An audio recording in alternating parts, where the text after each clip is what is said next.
আজ সকাল থেকেই ভার্সিটির মধ্যে হইচই লেগে আছে। চারপাশে রঙিন ফুল দিয়ে সাজানো হয়েছে। নজর কাড়া এক দৃশ্য। গেটের দুপাশে রঙিন ব্যানার, মাঝখানে বড় করে লেখা আছে university leadership and youth firm. অডিটোরিয়ামের সামনে সারি সারি ফুলের তোড়া, সাদা লিলি আর হলুদ গোলাপ দিয়ে সাজানো অভ্যর্থনার ডেস্ক। স্বেচ্ছাসেবীরা ব্যস্ত, কেউ অতিথিদের নাম যাচাই করছে, কেউ তো আবার বুকলেট আর আইডি কার্ড হাতে তুলে দিচ্ছে। এই সব কিছু দেখে শুনে ঠিক করছে ইলারা।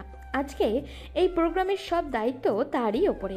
সব কিছুই সাজানো গোছানো প্রায় শেষের দিকেই ইলারা সব কিছু আবারও একবার পরখ করে নেয়। আজ ভার্সিটির ভিপি তার ছেলে আসছে। গেটের সামনে কয়েকজন শিক্ষার্থী ফুল নিয়ে দাঁড়িয়ে আছে অতিথির আপ্যায়ন করার জন্য। পরপর দুটো গাড়ি এসে গেটের সামনে দাঁড়ালো। প্রথম গাড়ি থেকে বেরিয়ে আসে অলিক চৌধুরী, আর দ্বিতীয় গাড়ি থেকে বেরিয়ে আসে তার ছেলে প্রভাব চৌধুরী। তারা ভেতরে ঢুকতেই ফুল দিয়ে টিচাররা তাদের অভ্যর্থনা জানিয়েছে। অডিটোরিয়ামের ভেতরে ঢুকতেই সবাই উঠে দাঁড়ায় আর তালি দিয়ে তাদের স্বাগতম করে। কিছু কিছু মেয়েতেও প্রভাবের দিয়ে হাঁ করে তাকিয়ে আছে, যেন চোখ দিয়ে তাকে গিলে ফেলবে। এক এইরকম সুদর্শন ছেলে এর আগে তারা কখনো দেখেছে কিনা সন্দেহ আছে। কালো প্যান্ট, সাদা শার্ট আর কালো ব্লেজার, সিল্ক চুলগুলো সব কিছুতেই যেন তাকে ফুটিয়ে তুলছে। তাদের জন্য রাখা হয়েছে আলাদা লাউঞ্জ। তারা গিয়ে নিজেদের জায়গায় বসে। টিচাররা তাদের সাথে কুশল বিনিময় করছে। শুধু ইলারা বাদে, সে বর্তমানে এখানে উপস্থিত নেই। চারপাশে ক্যামেরার ফ্ল্যাশ, নরম গুঞ্জন, চাপা উত্তেজনা, এরই মাঝে কারোর পদচারণের ধ্বনি শোনা যায়। মুহূর্তের মধ্যে চারপাশ নীরব হয়ে পড়ে। কেউ কেউ তো ওই ধ্বনির উৎস খুঁজছে। তখনই অডিটোরিয়ামের দরজা খুলে ইলারা প্রবেশ করে। পরনে তার কালো রঙা শাড়ি, চুলগুলো ছেড়ে দেওয়া, চোখে কাজল আর ঠোঁটে হালকা লিপস্টিক। মুখে তার স্মিত হাসি আর চোখে দীর্ঘ এক আত্মবিশ্বাস। সে ধীরে ধীরে স্টেজের দিকে এগিয়ে যায়। প্রভাব এতক্ষণ ফোনের মধ্যে মগ্ন থাকলেও এখন তার চোখে শুধু ইলারার ওপরেই নিবদ্ধ। চোখ যেন তার সরাতেই ইচ্ছা করছে না। ইলারা এগিয়ে মিস্টার অলিক চৌধুরীর সাথে হ্যান্ডশেক করে তারপর প্রভাবের দিকে এগিয়ে একটা মুচকি হাসি দিয়ে তার হাত বাড়িয়ে দেয়। প্রভাব এক দৃষ্টিতে ইলার দিকেই তাকিয়ে আছে।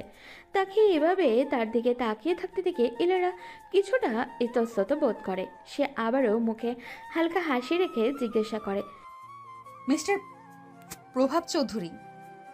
তবে সামনে ধ্যান মগ্ন হয়ে বসে থাকা ব্যক্তিটির কোনো ভাবান্তরই নেই। সে যেন অন্য রাজ্যে হারিয়েছে। ইলারা এবার তার সামনে হাত নাড়ালে তার ধ্যান ভাঙে।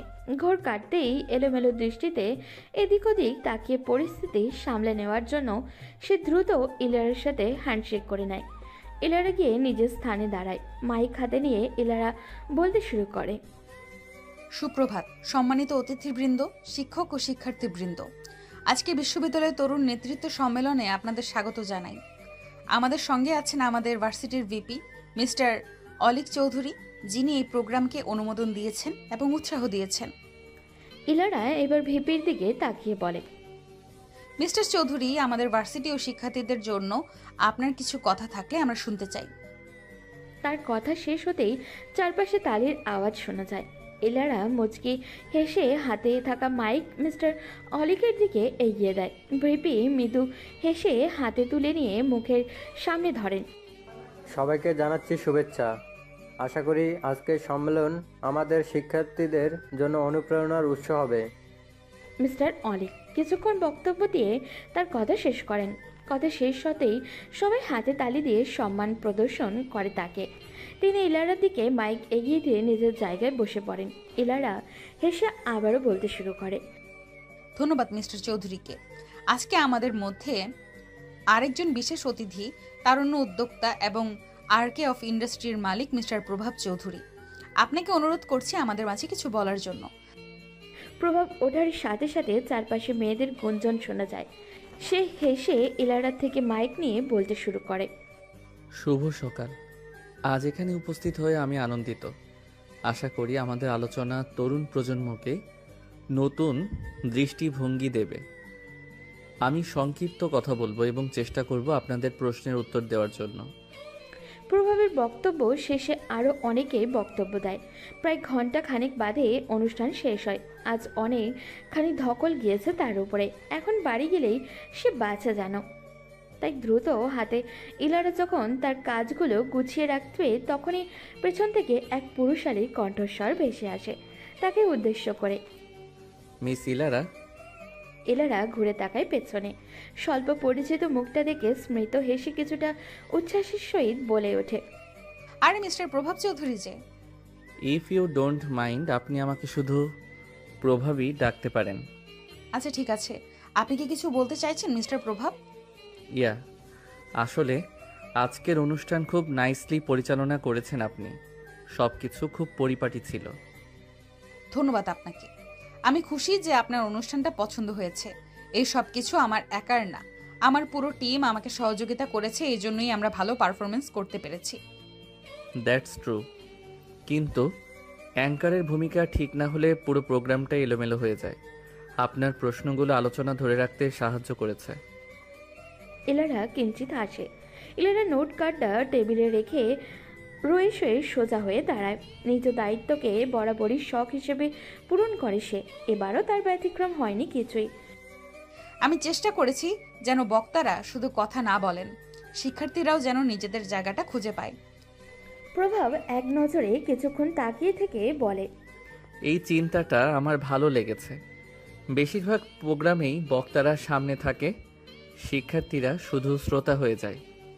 এলারা শান্ত স্বরে কথার প্রেক্ষিতে হেসে বলে, বিশ্ববিদ্যালয় মানে তো শুধু শোনা না, প্রশ্ন করা ও শেখা।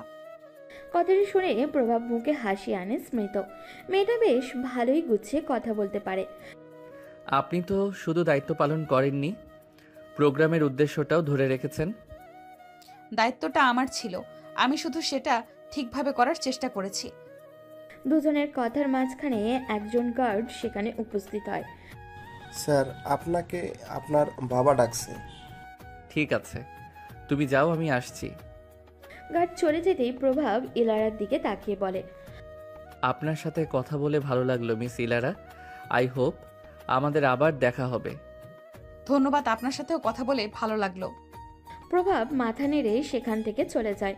ইলারাও নিজেদের কাজ শেষ করে বাড়ির উদ্দেশ্যে বেরিয়ে পড়ে।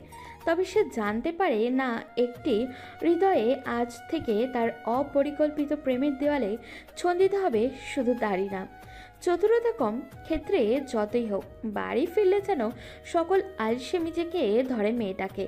সেই যে দুপুরে ভার্সিটি থেকে ফিরে ঘুম দিলেও তারপর সন্ধ্যে 7টা, মাত্রই ঘুম থেকে উঠে ফ্রেশ হয়েছে। ড্রয়িং রুমে গিয়ে দেখে তার মা বাবা বসে গল্প করছে। সে গিয়ে তার মায়ের পাশে বসে তার কোলে মাথা রাখে। তার মা মিসেস রুমানা বেগম এবং বাবা মিস্টার আফজাল। মিসেস রুমানা মেয়েকে নামতে দেখে কিচেন থেকে 1 কাপ ধোয়া ওঠা গরম চা নিয়ে আসে। ইলারা হাতে চায়ের কাপটি দিয়ে ধীরে কণ্ঠে শুধায়, কিরে মা, শরীর খারাপ লাগছে তোর? না আম্মু, শুধু মাথাটা ব্যথা করছে। আয়, আমি মাথাটা টিপে দেই, ভালো লাগবে। ইলারা চিত্ত জোড়ানো একখানা হাসি দিয়ে মায়ের কাছে আরেকটু এগিয়ে বসে। মা মেয়ের এমন কাণ্ড দেখে মিস্টার আফজাল সাহেব হেসে ফেলে। আজকে তোমার প্রোগ্রাম কেমন গিয়েছে? সবকিছু ভালোভাবে হয়েছে আব্বু। কালকে তোমার বড় বোন আসবে। কথাটা ইলারার কানে যেতেই সে লাফিয়ে উঠে বসে আর বিস্ময়ে বলে, কি আপু আসবে? কোনো সমস্যা? না আব্বু। ইলারা আর কিছু না বলে নিজের রুমে চলে যায়। ইলারার এরকম কাণ্ড কারখানা দেখে তার মা বাবা কিছুটা অবাক হয়। ইলারার রুমে গিয়ে দ্রুত তার বোনকে কল দেয়। ইলারার বোন ইলমা সুলতানা। কয়েকবার রিং হতেই ইলমা কল রিসিভ করে। হ্যালো। আপু, তুই কালকে আসবি? কি ম্যাডাম, খবর পেয়ে গেছেন? রে, ওই তোর ওই বিচ্ছু দুইটাকে রেখে আসবি? কেন রে? ফাইজ আর ফাইজা তোকে খুব মিস করছে। আমাকে কতবার করে বলছে খালামণিকে দেখব। আমি আবার কালো মানুষ, আমাকে দেখা লাগবে না। ইলমার কথা শুনে ইলমা হেসে দেয়। ইলারা কিছু বলতে যাবে তার আগেই ফোনের উপাস থেকে বাচ্চাদের আওয়াজ শোনা যায়। ইলারার আর বুঝতে বাকি থাকে না, এরা তার বোনের বাচ্চা ফাইজ আর ফাইজা। দুজনের বয়স 5 বছর এবং তার দুজনেই যমজ।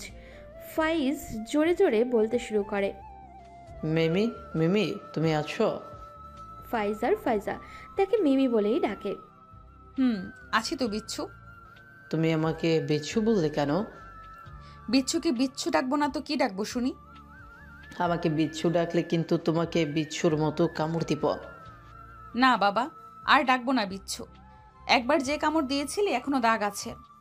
মিমি, আমরা আসলে কিন্তু তোমার রুমে ঘুমাবো। আমার রুমে আগে অনুমতি নিতে হবে। আমরা অনুমতি নেব না, আমরা দখল করব। ঠিক আছে, কিন্তু আমার একটা শর্ত আছে। কি শর্ত? দুষ্টুমি করা যাবে না আর আমার জিনিসে হাত দেওয়া যাবে না। ফাইজ আর ফাইজা একসাথে বলে ওঠে। ঠিক আছে মিমি। দেখি, এবার আমাকে ফোনটা দাও, আমি আমার বোনুর সাথে একটু কথা বলি। ইলারার ইলমার সাথে কিছুক্ষণ কথা বলার পর ইলারা ফোন রেখে দেয়। সকালে নরম আলো জানলা দিয়ে ঢুকছে। ক্লাসরুমের ভেতরে হালকা গুঞ্জন, সবাই নিজেদের মতো পড়া গুছিয়ে নিচ্ছে। এলারা ধীর পায়ে ক্লাসরুমে ঢোকে। পর্ণতার হালকা আকাশি রঙের শাড়ি, চোখে স্বাভাবিক দৃঢ়তা। Good morning everyone. Good morning ma'am. সবাই টেস্টের জন্য প্রস্তুত তো? জি ম্যাম। আমি খাতা দিচ্ছি, তোমরা পাশ করে দাও। ক্লাসের শেষে ঘন্টা বাজার সাথে পরীক্ষাও শেষ হয়। ইলারা খাতা গুছিয়ে ডেস্কের সামনে দাঁড়িয়ে পড়ে। রেজাল্ট তোমরা কালকে পেয়ে যাবে। ক্লাস থেকে বের হয়ে ইলারা টিচার রুমে গিয়ে নিজের জায়গায় বসে পড়ে। ইয়ালা ম্যাম, আজ কেমন গিয়েছে আপনার টেস্ট? ভালো হয়েছে। ইলারা কয়েকটি কাগজ কেটে বাকিগুলো রেখে অন্য ক্লাসের উদ্দেশ্যে টিচার রুম থেকে বেরিয়ে পড়ে। ক্লান্তি ভরা শরীর নিয়ে ইলারা বাসায় প্রবেশ করে। তাকে দেখে ফাইজ আর ফাইজা দৌড়ে আসে। তারা দুপুরের দিকেই এসেছে। ইলারা গিয়ে সোফায় বসে। রান্নাঘর থেকে তার মা তার জন্য লেবুর শরবত বানিয়ে নিয়ে আসে। তার দিকে গ্লাস এগিয়ে দিতে দিতে বলে, তোমরা মিমিকে এখন জ্বালিও না, মিমি এখন অনেক ক্লান্ত, তোমাদের সাথে পরে খেলবে। সমস্যা নেই আম্মু, আমি ঠিক আছি। মিমি, আমাদের জন্য চকলেট এনেছো? এনেছি তো, আগে আমি ফ্রেশ হয়ে নিই, তারপর তোমাদের চকলেট দেব। ঠিক আছে মিমি। বিকেলের দিকে ইলারা আর ইলমা ছাদে যায়। ফাইজ আর ফাইজা এখনও ঘুমাচ্ছে। দুই বোন ছাদের এক কিনারার দিকে দাঁড়ায়। শ্বশুরবাড়ি কেমন রে আপু? বলিস না, একদিক দিয়ে ভালো, আবার আরেক দিক দিয়ে খারাপও বটে। কেন খারাপ? ঘরের সমস্ত কাজ আমাকেই করতে হয়, বাচ্চাদের দেখাশোনা হতে সব কিছুই। তবে মাঝে মধ্যে তোর ভাইয়াও আমাকে হেল্প করে। ইলমার কথায় দীর্ঘ এক নিঃশ্বাস ফেলে ইলারা। কোথাও যেন আধারি ছায়ায় কিছু বাসনা ভেসে আসতে চায় তার চোখের পাতায়। জানিস, তুই এই বাড়ি থেকে চলে যাওয়ার পর তোকে অনেক মিস করেছি। বাবা, কেন রে? যখন ছিলাম তখন বলতি তুই চলে গেলেই পুরো ঘরের রাজত্ব আমার, আর এখন মিসও করছিস? তখন বুঝিনি তোর গুরুত্বটা, তুই চলে যাওয়ার পর বুঝতে পেরেছি। আচ্ছা বাবা, আর ইমোশনাল হতে হবে না। আমি তো আর একবারের জন্য শ্বশুরবাড়ি চলে যাইনি। ইলারা হালকা মাথা নেড়ে তার বোনের কাঁধে মাথা রাখে। দুজনে আরও কিছু সময় ছাদে কাটায়। সন্ধ্যা 6টায় ইলারা নিজের রুমে বসে খাতা কাটছে। হঠাৎই রুমে হুড়মুড়িয়ে ফাইজ আর ফাইজা ঢোকে। ইলারা খাতা থেকে চোখ সরিয়ে তাদের দিকে তাকায়। কি করছো মিমি? খাতাটা কাটছি, কিছু বলবে? আসলে না, মানে তোমার ওই রঙগুলো আমাদের দিবে? ইলারা চোখ ছোট ছোট করে ফাইজের দিকে তাকিয়ে বলে, আমার রং দিয়ে তুমি কি করবে? আমরা ছবি আঁকবো। আচ্ছা, ওই ড্রয়ারে আছে, নিয়ে যাও, নষ্ট করবে না। ঠিক আছে মিমি। দুজনে খুশি হয়ে চলে যায়। ইলারা আবারও নিজের খাতা কাটতে ব্যস্ত। কিছুক্ষণ বাদে ইলারার ফোন কল আসে। ইলারা একবার তাকিয়ে দেখে আননোন নাম্বার থেকে কল এসেছে, তাই সে কল রিসিভ করে না। পরপর কয়েকবার কল আসছে দেখে এবার ইলারা বিরক্ত হয়ে কল রিসিভ করে, ফোন কানে তুলে নেয়। কি সমস্যা, কল দিচ্ছেন কেন? কে আপনি? ফোনের ওপাশ থেকে প্রভাব বলে ওঠে, আমি প্রভাব বলছি, মিস ইলারা। ও আপনি? আমি ভাবলাম কে না কে, কিন্তু আপনি আমার নাম্বার পেলেন কি করে? ভার্সিটির অফিসিয়াল কন্ট্যাক্ট লিস্ট থেকে। ও বুঝতে পেরেছি, আসলে আমি আননোন নাম্বার দেখে কল রিসিভ করিনি। বুঝতে পেরেছি। তো কি করছেন এখন? স্টুডেন্টদের খাতা কাটছি, আর আপনি? আমি তো তোমার কথাই ভাবছি। কি বললেন আপনি? কিছু না তো, কোম্পানির কিছু ফাইল দেখছিলাম। মনে হয় আপনি এখন ব্যস্ত আছেন। না না, আমি একদমই ব্যস্ত না, আমার অনেক সময় আছে। আর তুমি আমাকে আপনি না বলে তুমি বলতে পারো। আচ্ছা ঠিক আছে। এখন কি একটু দেখা করা যাবে? এখন? হ্যাঁ। কোনো সমস্যা? ইলারা বুঝতে পারে না হঠাৎই লোকটার এমন দেখা করতে চাওয়ার কারণ কি। আপন মনেই ভাবতে থাকে, এই লোক আবার আমার সাথে দেখা করতে চায় কেন? কেন, কোনো মতলব নেই তো। কি হলো, কিছু বলছো না যে? কি? হ্যাঁ, আসলে এখন এই সময় তো পসিবল নয়, তবে আপনি যদি চান তো আমরা বরং কালকে দেখা করি। ঠিক আছে, তুমি যা বলবে। আচ্ছা, আর কিছু বলবেন? না মানে আমার কাজ আছে তো আর কি। আচ্ছা ঠিক আছে, কালকে না হয় বাকি কথা বলবো। আর হ্যাঁ, আমার নাম্বারটা সেভ করে রেখো। ওকে। প্রভাবের কথায় রাজি হয়ে গেলেও ইলারার মনে ভিন্ন সুর বাজে। আবার কি কথা বলবে? আচ্ছা থাক, কালকেই দেখা যাবে না হয়। ফোন রেখে ইলারা খাতা কাটায় ব্যস্ত হয়। রাত প্রায় 9টা ছুঁই ছুঁই। ইলারার খাতা কাটা শেষ। রুম থেকে বের হয় ও। ড্রয়িং রুমে ফাইজা হাসির আওয়াজ শোনা যাচ্ছে। সে সেদিকে এগিয়ে গিয়ে ইলমার পাশে ধপাস করে বসে পড়ে। তাকে দেখে ফাইজা এগিয়ে আসে। মিমি দেখো, আমার ছবিটা বেশি সুন্দর হয়েছে না? না মিমি, আমারটা বেশি সুন্দর হয়েছে না? আমারটা বেশি সুন্দর। না আমারটা। আরে বাবা, দুজনেরটাই বেশি সুন্দর হয়েছে। এবার খুশি? হুম। রাতের খাবার শেষে যে যার রুমে চলে যায়।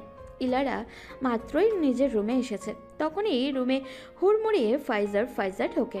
তাদেরকে দেখে ইলারা বলে, তোমরা এখানে কেন? আমরা বলেছিলাম না এখানে ঘুমাবো। আচ্ছা ঘুমাও, তবে আমাকে একটুও জ্বালাবে না। ঠিক আছে।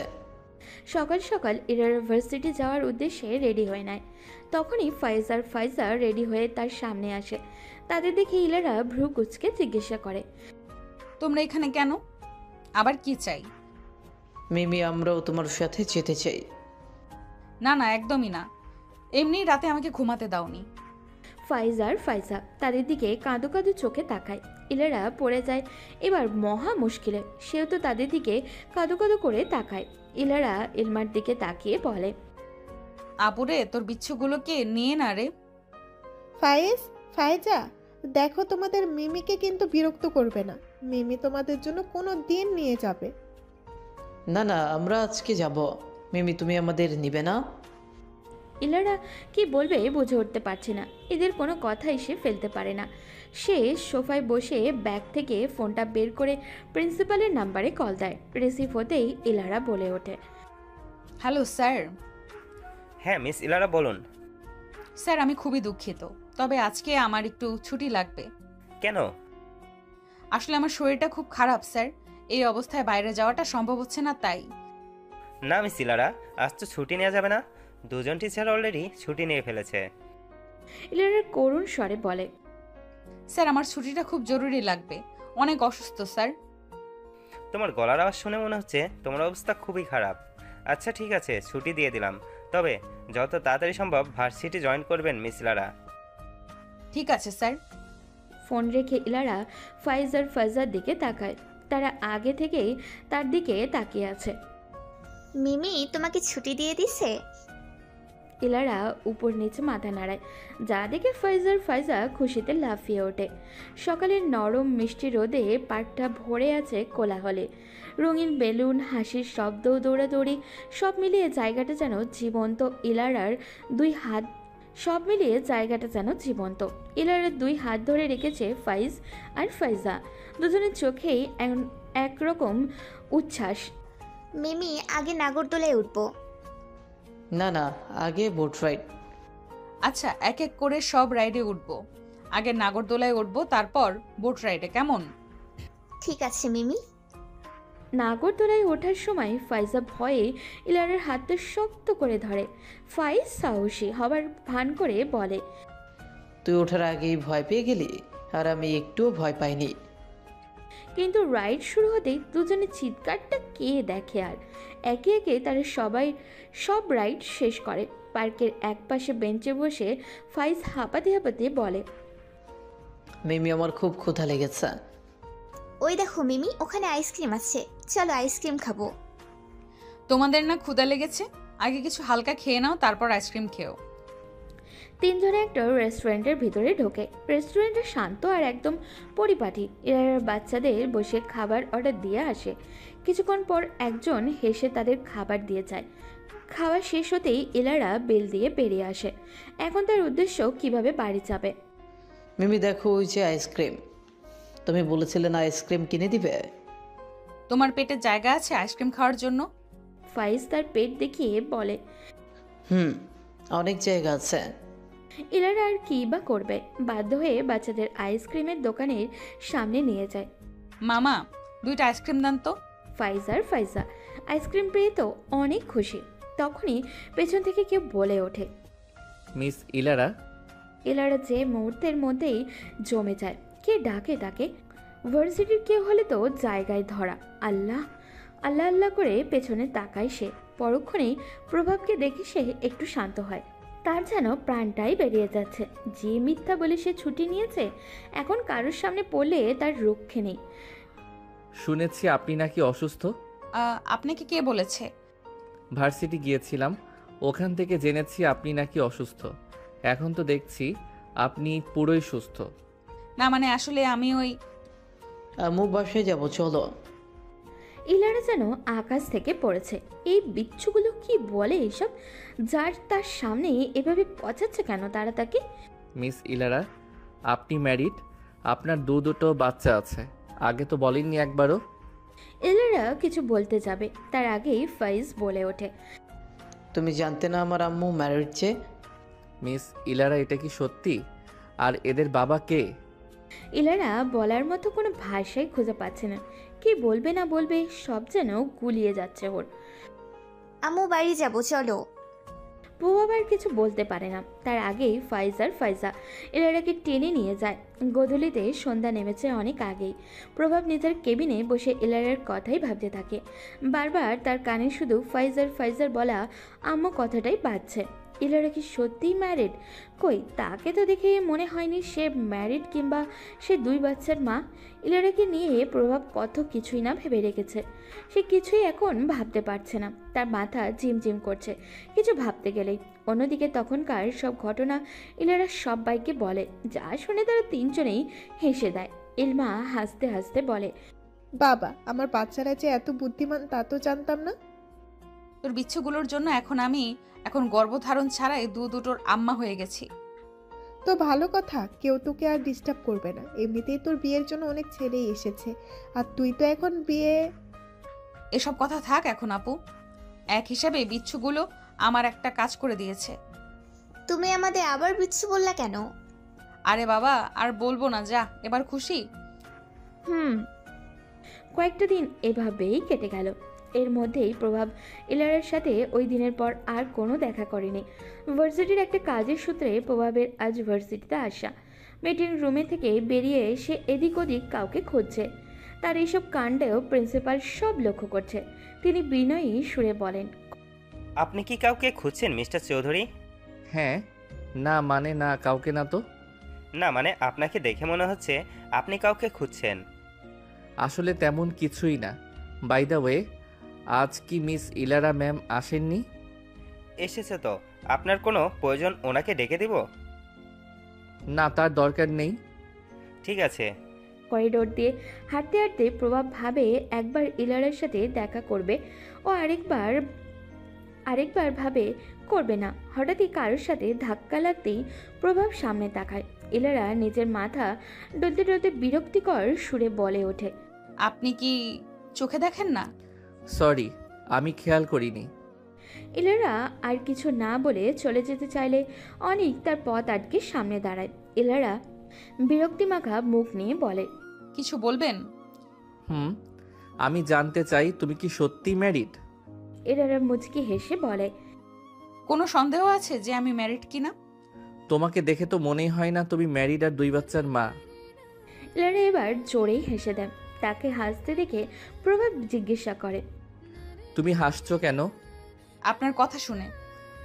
আমি কি হাসির কথা বলেছি নাকি? তা না, আচ্ছা পরে কথা হবে, এখন আমার ক্লাস আছে, বাই। বাড়ি এসেই প্রভাব শুধু ইলারার কথাই ভাবছে। কখন যে তার মা এসেছে সেদিকে তার কোনো খেয়ালই নেই। প্রভাবের মা মিসেস সাবিরা। প্রভাব বাবা, কে এত ভাবছিস বলতো? প্রভাব বেখেয়ালি ভাবেই বলে ওঠে, ইলারা। ইলারা? কে ইলারা? না আম্মু, কেউ না তো। কি ইলারা? কই, তুমি হয়তো ভুলভাল কিছু শুনেছ। না না, আমি একদমই ভুল শুনিনি। তুই ইলারাই বলেছিস।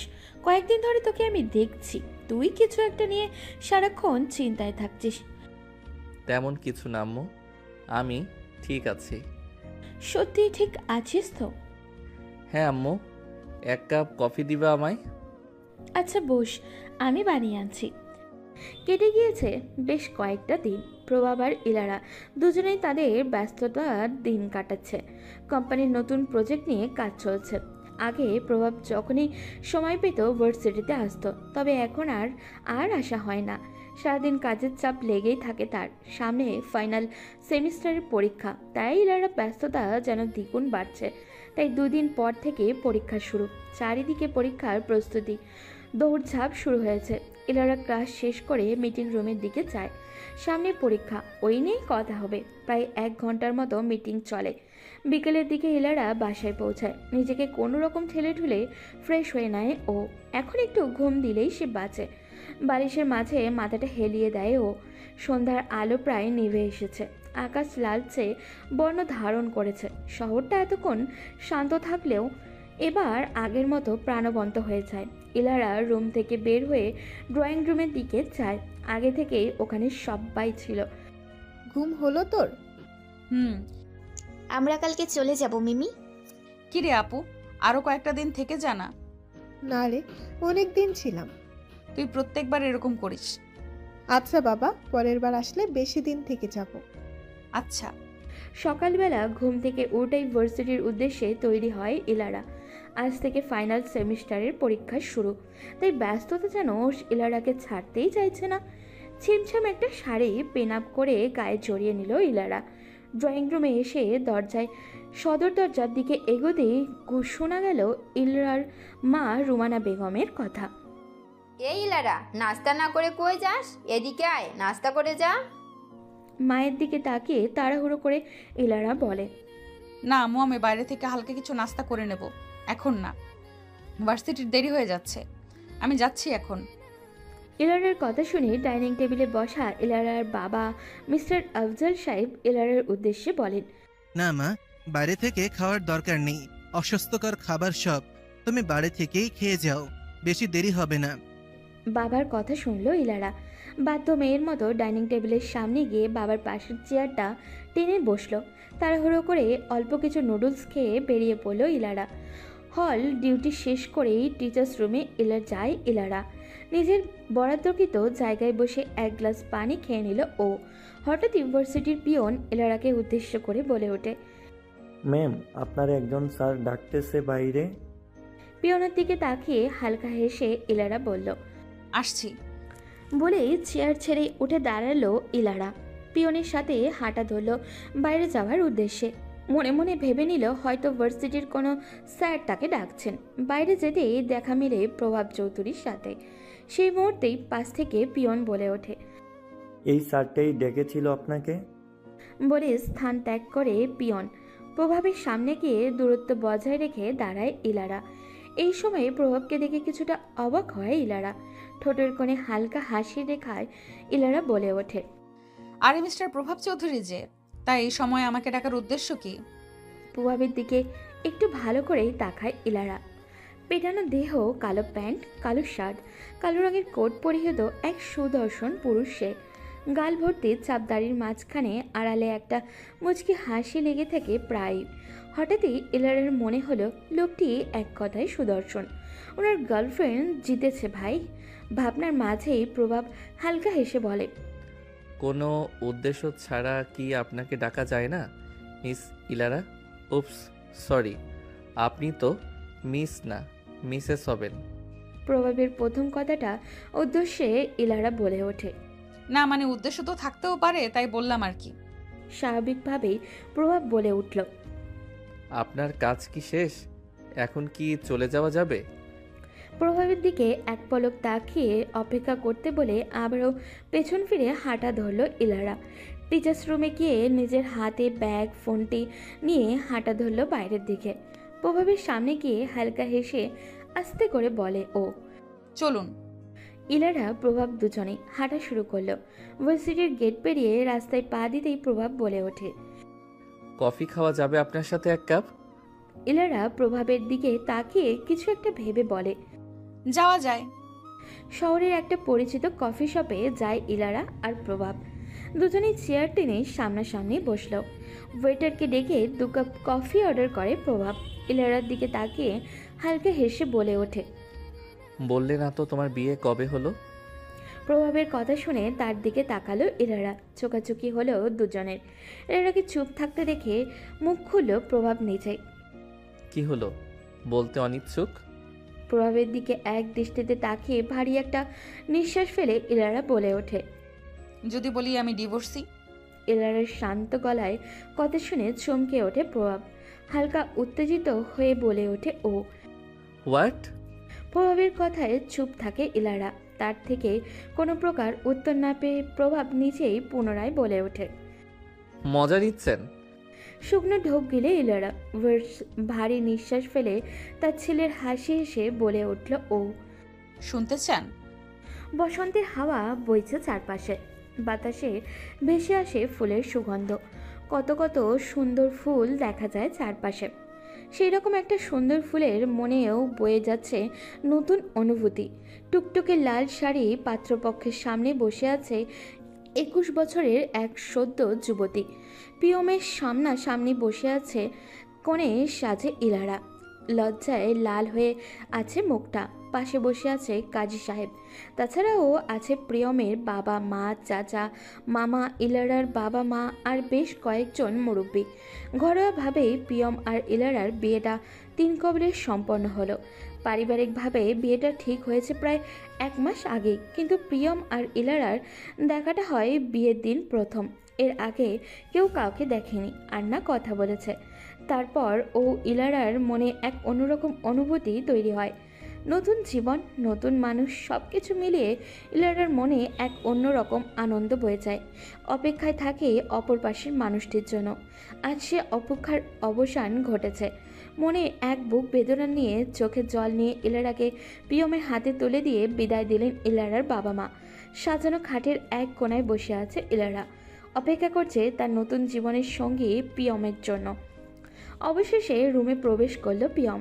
রুমেই বসে বিছানার এক পাশে বসে থেকে একটা বালিশ নিয়ে লাইট অফ করে সোফায় শুয়ে পড়ে। অবাক চোখে তাকিয়ে থাকে ইলারা। আস্তে করে বলে ওঠে, আপনি বিছানায় ঘুমাবেন না? অন্যদিক ফিরে প্রিয়ম বলে ওঠে, আমি যেমন তেমন মেয়ের সাথে ঘুমাই না।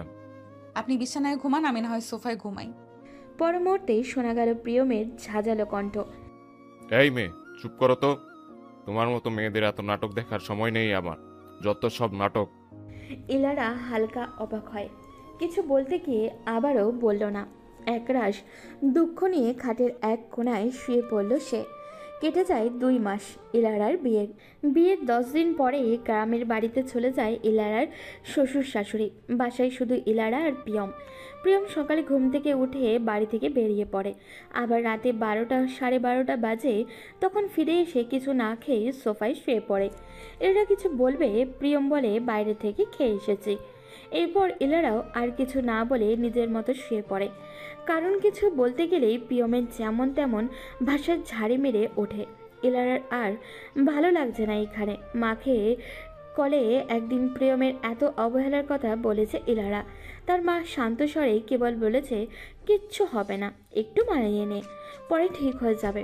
তারপর ইলারা আর কিছু বলেনি। কিন্তু যত দিন যায় তত যেন প্রিয়মের অবহেলা আরও বাড়তে থাকে। মাঝে মাঝে ড্রিঙ্কসও করে আসে। শার্টে বিভিন্ন জায়গায় লিপস্টিকের দাগ লেগে থাকে। মাতাল হয়ে এসে ইলারার গায়ে হাত তোলে। এই সব কিছুই নীরবে সহ্য করে যায় ইলারা। অনেক কিছু বলার থাকলেও ও মুখ ফুটে কিচ্ছুটি বলে না। মনে যন্ত্রণা অভিমান নিয়েই দিনরাত কাটিয়ে দেয়।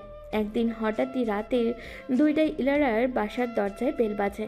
হালকা অবাক হয় ইলারা। এত দেরিতে তো প্রিয়ামের আসার কথা নয়, তাহলে কে এসেছে? কিছুটা ভয় পায় ইলারা। তারপরও মনে সাহস নিয়ে দরজা খুলে। দরজা খুলতেই দেখা মেলে প্রিয়ম ও তার গা ঘেঁষে দাঁড়ানো একটি মেয়ে। লম্বা প্রিয়মের ঘাড় সমান হবে, গায়ে ধবধবে ফর্সা, পরনে পিঙ্ক কালারের একটু হাঁটু ছুঁই ছুঁই জামা, ঠোঁটের কোণে মুচকি হাসি। প্রিয়মও মেয়েটির ভিতরে ঢুকে আসে ইলারার পাশ কাটিয়ে। ইলারার দরজা বন্ধ করে প্রিয়মের দিকে অবাক নয়নে তাকিয়ে থাকে। ড্রয়িং রুমে সোফায় বসে প্রিয়ম ও মেয়েটি। প্রিয়ম মেয়েটির দিকে তাকিয়ে ইলারাকে উদ্দেশ্য করে বলে ওঠে, এ হচ্ছে লীরা, আমার দ্বিতীয় বউ, তবে প্রথম ভালোবাসা। আমি আর ও আজকে আইনগতভাবে বিয়ে করেছি, শুধু ধার্মিকভাবে করা বাকি। সেটাও করে নিব কিছুদিনের মধ্যে। ও আজকে থেকে এখানেই থাকবে। তোমার থাকতে ইচ্ছে হলে থাকতে পারো, আর যদি চলে যেতে চাও তাহলে চলে যাও। থাকলে কোনো সমস্যা হবে না, 3 বেলার ভাত পেয়ে যাবে। হ্যাঁ, আমি আর পিয়ম 2 বছর আগে থেকেই রিলেশনে আছি, কিন্তু পিয়মের বাবা মা জোর করে ওকে তোমার সাথে বিয়ে দিয়ে দিয়েছে, কিন্তু আমরা আজই বিয়ে করে নিয়েছি। আর তুমি চাইলে এখানে থাকতে পারো, আমার কোনো সমস্যা নেই। সারাদিন ঘরের কাজ করবে আর 3 বেলা খাবে। ইলারার চোখ বেয়ে পানি ঝরছে। এমনটাও তো চায়নি সে তো অন্য মেয়েদের মতো একটা সুন্দর সংসার চেয়েছিল। ডান হাতের উল্টো পিঠ দিয়ে চোখের পানি মুছে দীর্ঘশ্বাস ছেড়ে প্রিয়মের উদ্দেশ্যে বলে ওঠে ও, ভালো থাকবেন আপনারা। এই একটি কথা বলেই বাসা থেকে বেরিয়ে পড়ে ইলারা। শূন্য মস্তিষ্ক নিয়ে রাস্তার এক পাশ দিয়ে হেঁটে যাচ্ছে। কিছুদূর আসতেই একটা সিএনজি পেয়ে গেল ইলারা। নির্দিষ্ট একটা ঠিকানা বলে উঠল সিএনজি থেকে নেমে নিজের বাড়ির ভেতরে প্রবেশ করে ও। বাবা মা অবাক হয়ে তাকিয়ে আছে। এত রাতে ইলারা হঠাৎ এখানে? মিস্টার আফজল সাহেব বলে ওঠে, কিরে মা, এত রাতে তুই হঠাৎ এখানে? আফজল সাহেব কথা শেষ করতেই হু হু করে কেঁদে ওঠে ইলারা। কান্না থামিয়ে বাবা মাকে সব কিছু খুলে বলে সে। ইলারার বাবা মা দুজনেই কিছু বলল না, কেবল চুপ করে বসেছিল। কী বা বলবে তারা? দেখে শুনে মেয়েটাকে একটা জানোয়ারের হাতে তুলে দিয়েছিল। মেয়ের জীবন চেয়ে তার নিজের হাতেই ধ্বংস করেছে। তার কিছুদিন পর ইলারার স্বাক্ষর নিয়ে ডিভোর্স পেপারে পাঠিয়ে দেয় প্রিয়মের কাছে। ইলারা পড়াশোনা আবারও শুরু করে দেয়। এরপর থেকে ইলারার বাবা মা কখনো বিয়ে নিয়ে কিছু বলে না। মাঝে মধ্যে বললেও ইলারা বলে দেয় সে বিয়ে করতে ইচ্ছুক নয়। বিয়ে সংসার এসবের মায়া ছেড়ে দিয়েছে সে অনেক আগেই। ইলারার বাবা মাও আর কিছু বলেন না। কথা শেষ করেই একটা দীর্ঘশ্বাস ফেলে ইলারা। সামনাসামনি বসে থাকা প্রভাবের দিকে তাকায় ও। অবাক নয়নেই ইলারার দিকে তাকিয়ে থাকে প্রভাব। কি বলবে ভেবে পাচ্ছে না সে।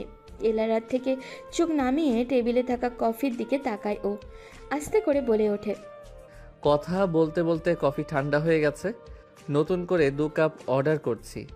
প্রভাবের কথা শুনে ইলারা হালকা হেসে বলল, লাগবে না, অন্য একদিন না হয় একসাথে কফি খাওয়া যাবে। আসি এখন। বলেই চেয়ার ছেড়ে উঠে দাঁড়ালো ও। টেবিলের উপরে থাকা নিজের হাত ব্যাগটি নিয়ে ধীর পায়ে হেঁটে কফি শপ থেকে বেরিয়ে যায়। ইলারাও যাওয়ার পানে তাকিয়ে রইল প্রভাব। মনে মনে ভাবল, ইলারাকে দেখে তো মনেই হয় না তার যে এত কষ্ট। কত সুন্দর হেসে মেতে কথা বলে নারীটি। ইলারার মুখের হাসি দেখেই প্রমাণ তার প্রেমে পড়েছিল প্রভাব। কিন্তু এই হাসির আড়ালে যে এতটা কষ্ট জড়িয়ে আছে তা তো কেউ জানেই না। আর কিছু না ভেবেই কফির বিল পরিশোধ করে বেরিয়ে পড়ে ও। বাড়ি ফিরে এসে নিজের বরাদ্দকৃত রুমে গিয়ে ফ্রেশ হয়ে খাটে গা এলিয়ে দেয় প্রভাব। মাথা ঘুরছে শুধু ইলারার কথা ভেবে। কফি শপে বলা কথাগুলো যেন বিশ্বাসই হচ্ছে না তার এখনও। ঘোর ভাঙে মিসেস সাবিরা বেগমের ডাকে, কিরে প্রভাব, ডিনার করতে আয়। খাবো না আমি, তুমি আর বাবা খেয়ে নাও। খাবি না মানে? কেন খাবি? আয় খেতে। ইচ্ছে করছে না। মিসেস সাবিরা বেগম প্রভাবের দিকে কিছুক্ষণ তাকিয়ে আবারও চলে গেল কিচেন রুমে। 5 মিনিট পর প্রভাবের রুমে আবারও হাজির সাবিরা বেগম, হাতে একটা ভাতের প্লেট। প্রভাবের পাশে বসে ভাতগুলো তরকারি দিয়ে মাখতে মাখতে বলে উঠল, কি হয়েছে রে তোর? আজ কয়েকদিন ধরে দেখতে পাচ্ছি তুই সব সময় কাকে নিয়ে যেন ভাবিস। অন্যরকম হয়ে গেছিস তুই। মায়ের কথায় চুপ করে থাকলো প্রভাব। মিসেস সাবিরা বেগম প্রভাবকে ভাতগুলো খাইয়ে দিয়ে প্লেটটা টেবিলের উপরে রাখলো। হাত ধুয়ে নিয়ে প্রভাবের মুখটা ধুয়ে নিজ হাতেই ধুয়ে দিল। খাটের উপরে বসে প্রভাবকে কাছে টেনে নিয়ে মাথাটা তার কোলে রেখে চুলে হাত বোলাতে বোলাতে আদুরে কণ্ঠে বলে ওঠে, আমি কিন্তু আমার প্রশ্নের উত্তর পাইনি প্রভাব বাবা। মায়ের দিকে তাকায় অনেক।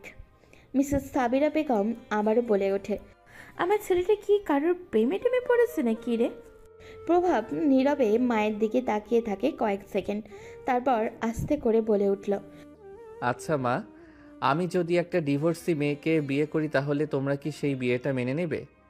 প্রভাবের কথায় আবারও মিসেস সাবিরা বেগম অবাক দৃষ্টিতে বলে ওঠে, কি? মায়ের দিকে তাকালো প্রভাব, তারপর আস্তে করে বলে ওঠে, মা, ইলারা, আমি যাকে প্রথম দেখাতেই ভালোবেসে ফেলেছি সে ডিভোর্সি, তার আগেও একটা সংসার ছিল। মায়ের দিকে তাকিয়ে থেকে বলতে শুরু করলো ইলারার অতীত। বাসায় এসে ফ্রেশ হয়ে ঘুম দিল ইলারা। সেই ঘুম ভাঙল মাত্রই রুমানা বেগমের ডাকে, এই লারা, খেতে আয়। আসছি। ডিনার করে রুম থেকে এসে শোয়ার জন্য প্রস্তুত হলো ইলারা। পর মুহূর্তে মনে এলো প্রভাবের কথা। কফি শপ থেকে আসার পর আর কথা হয়নি তার সাথে। ইলারা আবারও বিছানা ঠিক করায় মন দিল, কিন্তু কিছুতেই প্রভাবের কথা মাথা থেকে ফেলতে পারছে না ও। কিছু একটা ভেবে ফোন হাতে নিল ইলারা। প্রভাবের সেভ করা নাম্বারে কল দিতে গিয়েও দিল না সংকোচে। কল দিয়ে কি বলবে ও? সে প্রভাব যদি জিজ্ঞাসা করে কেন কল দিয়েছ, তখন কি বলবে ইলারা? কথা শেষ করেই একটা দীর্ঘশ্বাস ফেলে প্রভাব। মায়ের দিকে তাকিয়ে আবারও বলে উঠল, আমি ইলারাকে ভালোবেসে ফেলেছি মা, আমার ওকে চাই, প্লিজ মা, না করো না প্লিজ। প্রভাবের দিকে মায়া ভরা দৃষ্টিতে তাকায় মিসেস সাবিরা বেগম। তার মাথায় হাত রেখে বলে ওঠে, আমার ছেলে যাকে বিয়ে করতে চায় তার সাথে বিয়ে হবে, এতে আমার কোনো আপত্তি নেই। কথাটা বলেই হালকা হেসে বেরিয়ে পড়ল মিসেস সাবিরা বেগম। পর মুহূর্তেই বেজে উঠল প্রভাবের ফোনটি। স্ক্রিনে ভেসে ওঠে ইলারা নামটি। আনমনেই হেসে উঠল সে, সাথে কিছুটা অবাকও হলো বটে। 2-3 বার বাসতেই কলটা রিসিভ করলো সে। হ্যালো ইলারা। হ্যালো। দুজনেই কয়েক সেকেন্ড চুপ রইল। তা এত রাতে আমাকে কল, কারণ কি ম্যাডাম? এমনিতেই। ও এমনি? ও তাহলে আমার কথা মনে পড়ে? চুপ রইল ইলারা। প্রভাব পুনরায় বলে ওঠে, তা কল যেহেতু দিয়েছেন সেহেতু এখন একটু শুনুন। আপনাকে একটা ঠিকানা দিচ্ছি। পরশু শুক্রবার সন্ধ্যা 7:30 একটি সুন্দর নীল রঙের শাড়ি পরে সেই ঠিকানায় পৌঁছে যাবেন। প্রভাবের কথায় হা হয়ে যায় ইলারা। মনের অন্তরালে হাজারো অকথিত শব্দ, কিছু প্রশ্নের সংমিশ্রণে যেন লজ্জায় নুয়ে যেতে যায় এই প্রখর হৃদয়ের মেয়েটি। কি উত্তর দেবে না দেবে করে আর দেওয়াই হলো না উত্তর। সেই কথার উপরেই কলটা কেটে দিল ইলারা। প্রভাব বুদ্ধিমান লোক, সহজেই বুঝে যায় মেয়েটার লজ্জার কারণ। ইলারার সংকোচ দেখে মনে মনে হেসে উঠল সে। অপরদিকে ইলারা নিজের প্রতি নিজেরই বিরক্ত হচ্ছে। মনে মনে ভাবল, কেন যে এই লোকটাকে কল দিতে গেলাম, এখন আবার কোথায় যেতে বলল? আমি কি একটু বেশি জড়িয়ে পড়েছি তার সাথে? পরদিন বৃহস্পতিবার সকাল 8:50 ইলারা ভার্সিটির উদ্দেশ্যে তৈরি হয়ে নিল। মাথায় ঘুরছে শুধু প্রভাবেরই কথা। লোকটা তাকে কোথায় যেতে বলল, কেন আবার দেখা করতে বলল, কিছুই জানা নেই ইলারার। কিছু একটা ভেবে নিজের আলমারিটা খুলল ইলারা। একবার চোখ বুলিয়ে নেয় পুরো আলমারিতে। খোঁজ করা সেই মতো একটা নীল রঙের শাড়ি পেয়েও ও যায় আলমারির এক কোণে। শাড়িটি হাতে নিয়ে এপাশ ওপাশ করে আরও একবার আলমারিতে রেখে দিয়ে সে, কেন জানি ইলারার মন মতো লাগছে না শাড়িটা। আলমারি বন্ধ করে নাস্তা করে রওনা হয় ভার্সিটির উদ্দেশ্যে। ছুটির পর সকল কাজের অবসান ঘটিয়ে ভার্সিটির গেট পেরিয়ে রাস্তায় পা দেয় ইলারা। কিন্তু অবাক করা বিষয়, আজকে একবারও প্রভাবের দেখা পেল না সে। অন্যদিকে ভার্সিটি থেকে বেরিয়ে সোজা বাড়ির দিকে গেল ও। আজ যায় তার বিপরীত দিকে। কিছু দূর হেঁটে এসে প্রবেশ করে একটি বড় শপিং মলে। শাড়ির দোকানে গিয়ে পছন্দসই নীল রঙের একটা শাড়ি কিনে নেয় সে। তারপর সেই শাড়ির সাথে ম্যাচিং করে কিনে নেয় কিছু হালকা কারুকাজের জুয়েলারি। মোটামুটি একটি পরিপূর্ণ সাজের জন্য সব কিছু কিনে ক্লান্তি ভরা শরীর নিয়ে রওনা হয় সে বাড়ির উদ্দেশ্যে। সন্ধ্যা 6:54। আয়নার সামনে দাঁড়িয়ে হাতে চুড়ি পড়ছে আর গুনগুন করে গান গাইছে ইলারা। যদিও গান গাওয়ার অভ্যাস নেই বললেই চলে, তার কোনো এক সময় ছিল, কিন্তু সেই অভ্যাস বাদ দিয়েছে 21 বছর পরই। কিন্তু আজ কেন আবার সেই পুরনো অভ্যাসটি মনে পড়ছে তা জানা নেই ওর। আজ কেন তার মনটা ফুরফুরে তাও জানা নেই। নিজের মধ্যে আবারও সেই যুবতী রূপটা খুঁজে পাচ্ছে যেন সে। সম্পূর্ণ সাজ শেষ করে আয়নায় নিজেকে একবার দেখে নিল ইলারা। বহুদিন পর এমন করে সাজলো সে। সাজগোজ তার তেমন একটা পছন্দ না, তারপরেও আজকে সে মন মতো সেজেছে। নিজেকে দেখে নিজেই মুগ্ধ হচ্ছে বারংবার। পরনে নীল রঙের শাড়ি, গলায় সাদা রঙের পাথরের হার, হাতে কাচের চুড়ি, ঠোঁটে নিউড কালারের লিপস্টিক, সব কিছুই যেন মুগ্ধ করছে তাকে। সদর দরজা দিয়ে বাইরে যেতেই পেছন থেকে শোনা গেল মিসেস রুমেনা বেগমের কথা। ইলারা মা, এত সেজেগুজে কই যাস? মায়ের দিকে তাকিয়ে ইলারা বলে ওঠে, আম্মু ভার্সিটিতে একটা ফাংশন আছে, সেখানেই যাচ্ছি। কথাটা বলেই বেরিয়ে পড়ল ইলারা। প্রভাবের কথা বলাটা ঠিক হবে বলে মনে হলো না তার, তাই ভার্সিটির নাম দিয়ে চলে আসলো। প্রভাবের দেওয়া ঠিকানায় পৌঁছালো ইলারা। বাড়ি থেকে প্রায় 1 ঘন্টার পথ। প্রভাব বলেছিল 7:30 যেতে, কিন্তু ইলারা আসলো 8টা বাজে।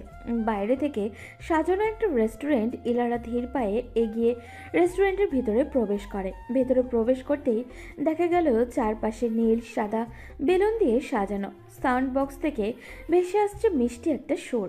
চারপাশে চোখ বুলিয়ে সামনে তাকাতে দেখা মেলে প্রভাব চৌধুরী। সাদা শার্ট, কালো কোট পরিহিত লোকটি এগিয়ে আসছে ইলারার দিকেই, হাতে একটা লাল গোলাপের তোড়া। প্রভাব ধীর পায়ে এগিয়ে এসে ইলারার সামনে গিয়ে হাঁটু গেড়ে বসে বলে, তোমাকে যেদিন প্রথম দেখেছি সেদিনই ভালোবেসে ফেললাম। নিজের অজান্তেই অন্তরে ঠাঁই দিয়ে ফেলেছি। তুমি কি সারা জীবনের জন্য আমার জীবনে ফিরে আসবে ইলারা? আমার সহধর্মিণী হবে?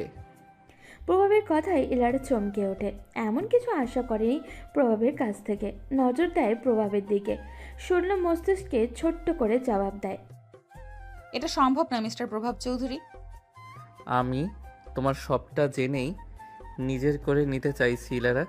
কথা দিচ্ছি কখনো আমার কাছ থেকে নিজেকে তোমার আনসেফ ফিল হবে না। আমি আমার সর্বোচ্চটা দিয়ে তোমায় আগলে রাখার চেষ্টা করব সারাটা জীবন ধরে। ইলারার কণ্ঠ তীব্র হয়।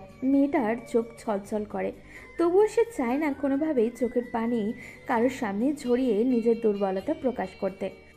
আপনার সাথে আমার পরিচয় কয়টা দিনের মাত্র মিস্টার প্রভাব চৌধুরী। এরই মধ্যে এমন কিছু করার সাহস কি করে পান আপনি? আপনার থেকে আমি অন্তত এটা আশা করিনি। প্লিজ এটা নিয়ে আর দ্বিতীয়বার আসবেন না আপনি। কথাটা বলেই দ্রুত পায়ে রেস্টুরেন্ট থেকে বেরিয়ে যায় ইলারা। তার যাওয়ার পানে তাকিয়ে রইল প্রভাব। বুক ভরা আশা নিয়ে এসেছিল সে আজ। ইলারার কাছ থেকে তো এটা আশা করেনি সে। তার মানে ইলারা সে কখনোই নিজের করে পাবে না, ইলারা তার হবে না। ভাবতেই বুকটা ধপ করে ওঠে তার। বাড়ি ফিরে এসে শাড়ি চেঞ্জ না করেই নিজের রুমের বারান্দায় গিয়ে ধপ করে বসে পড়ে ইলারা। বুকের ভিতরে ঝড় বয়ে যাচ্ছে তার। মাথায় ঘুরছে শুধু প্রভাবের কথা। প্রভাবকে এইভাবে রিজেক্ট করে সে কি ভুল করেছে? তাকে কি একবারও সুযোগ দেওয়া উচিত ছিল? হঠাৎই ইলারার মাথায় আসে সেও কি প্রভাবের প্রতি দুর্বল। ভেবে পায় না ইলারা, আর ভাবতেও চায় না সেই সব। মস্তিষ্ক শূন্য লাগে বারবার তার। এক জীবনে আর কত সইবে সে? কেটে গেল 22টা দিন। এর মধ্যে ইলারার সাথে প্রভাবের একবারও কথা হয়নি। প্রভাব ভার্সিটিতে গিয়ে কয়েকদিন ইলারার সাথে কথা বলতে চেয়েছিল, কিন্তু ইলারা অ্যাভয়েড করে গেছে বারবার। এরপর থেকে ইলারাকে ফলো করে সে, কিন্তু কথা বলতে চেষ্টা করে না আর। ইলারার দিকে কেবল চুপচাপ তাকিয়ে থাকে। সেটা ইলারাও লক্ষ্য করে, তবে সে কিছু বলে না। প্রভাবে পাশ কাটিয়ে চলে আসে। দুজনের মধ্যে কেউই কারোর সাথে কথা বলে না। আজকেও তাই হলো। ইলারা ভার্সিটি থেকে বের হয়ে রাস্তায় পা দিল। তখনই দেখা গেল প্রভাবকে। রাস্তার একপাশে বাইকে হেলান দিয়ে দাঁড়িয়ে আছে। তার সূক্ষ্ম দৃষ্টি হচ্ছে ইলারার দিকে। করুণ চোখে কেবল তাকিয়ে আছে ইলারার দিকে, যেন তাকে বহু বছর দেখেনি সে। মুখে আগের মতো সেই হাসিটা আর নেই। আগের মতো ইন করা শার্ট, প্যান্ট, কালো রঙের কোট, এইসব কিচ্ছু নেই। গায়ে মেরুন কালারের ছিমছাম একটা শার্ট, শার্টের উপরে দুটো বোতাম খোলা। শক্তপোক্ত বলবান দেহ যেন আজ ক্লান্তির ছাপ। মুখে কেবল কোমলতা, শান্তি ভরা চোখ নিয়ে সে কেবল দেখে যাচ্ছে এক রমণীকে। ইলারার দিক থেকে দৃষ্টি সরায় না প্রভাব, এক নজরে দেখে যাচ্ছে ওকে। প্রভাবের দিকে একবার তাকিয়ে আবারও চোখ নামিয়ে নিল ইলারা। ধীর পায়ে প্রভাবকে পাশ কাটিয়ে চলে আসে সে। এটা প্রতিদিনই হয়, কিন্তু অনেক এর পাশ কাটিয়ে চলে আসার সময় তার বুকটা হু হু করে চলে ওঠে। আজকেও তাই হলো। ইলারা পাশ কাটিয়ে চলে আসার পর আর পেছনে ফিরে তাকায় না ও, কিন্তু আজ তার মনটা ভীষণভাবে চাইছে পেছনে ফিরে লোকটাকে একবার দেখতে। কেন জানি তার মন বলছে প্রভাবের সাথে খারাপ কিছু হবে। পরের বার হয়তো প্রভাবকে আর এভাবে দেখবে না। ভাবনা অনুযায়ী ইলারা পেছনে ফিরে তার দিকে তাকায়। ইলারার মস্তিষ্ক ঠাঁই না দিলেও ওর মনটা ভীষণভাবে চাইছে লোকটাকে একবার দেখতে। পেছন ফিরে প্রভাবের দিকে তাকিয়ে দেখতে পায় সে ঠিক আগের ন্যায় তাকিয়ে আছে। কয়েক সেকেন্ড তাকিয়ে থেকে চোখ ফিরিয়ে ইলারা পা বাড়ালো নিজের গন্তব্যে। রাত 2:54। প্রভাবের চোখে বিন্দু পরিমাণ ঘুম নেই। তার মনে ঘুরছে শুধু ইলারার কথা। দোতলা ছাদের এক কোণায় রেলিং ঘেঁষে দাঁড়িয়ে আছে সে। গায়ে সাদা রঙের পাতলা একটি টি শার্ট। এক দৃষ্টিতে তাকিয়ে আছে আকাশের জলজল করা গোল আকৃতির চাঁদের দিকে। অন্য সময় হলে চাঁদ তাকার সৌন্দর্য উপভোগ করতো সে, কিন্তু আজ তার করছে না। তার মনে হচ্ছে ইলারার সৌন্দর্যের কাছে এই পূর্ণিমার চাঁদটি কিছুই না। ইলারা যেন পূর্ণিমার চাঁদের চেয়েও খুব সুন্দর। এমন একটা পূর্ণিমার রাতেই প্রভাব ইলারাকে পেতে চেয়েছে। ইলারার সাথে একসাথে চাঁদ দেখার স্বপ্ন দেখেছে সে, কিন্তু তা তো মনে হয় এর জন্মে আর পূর্ণ হবে না।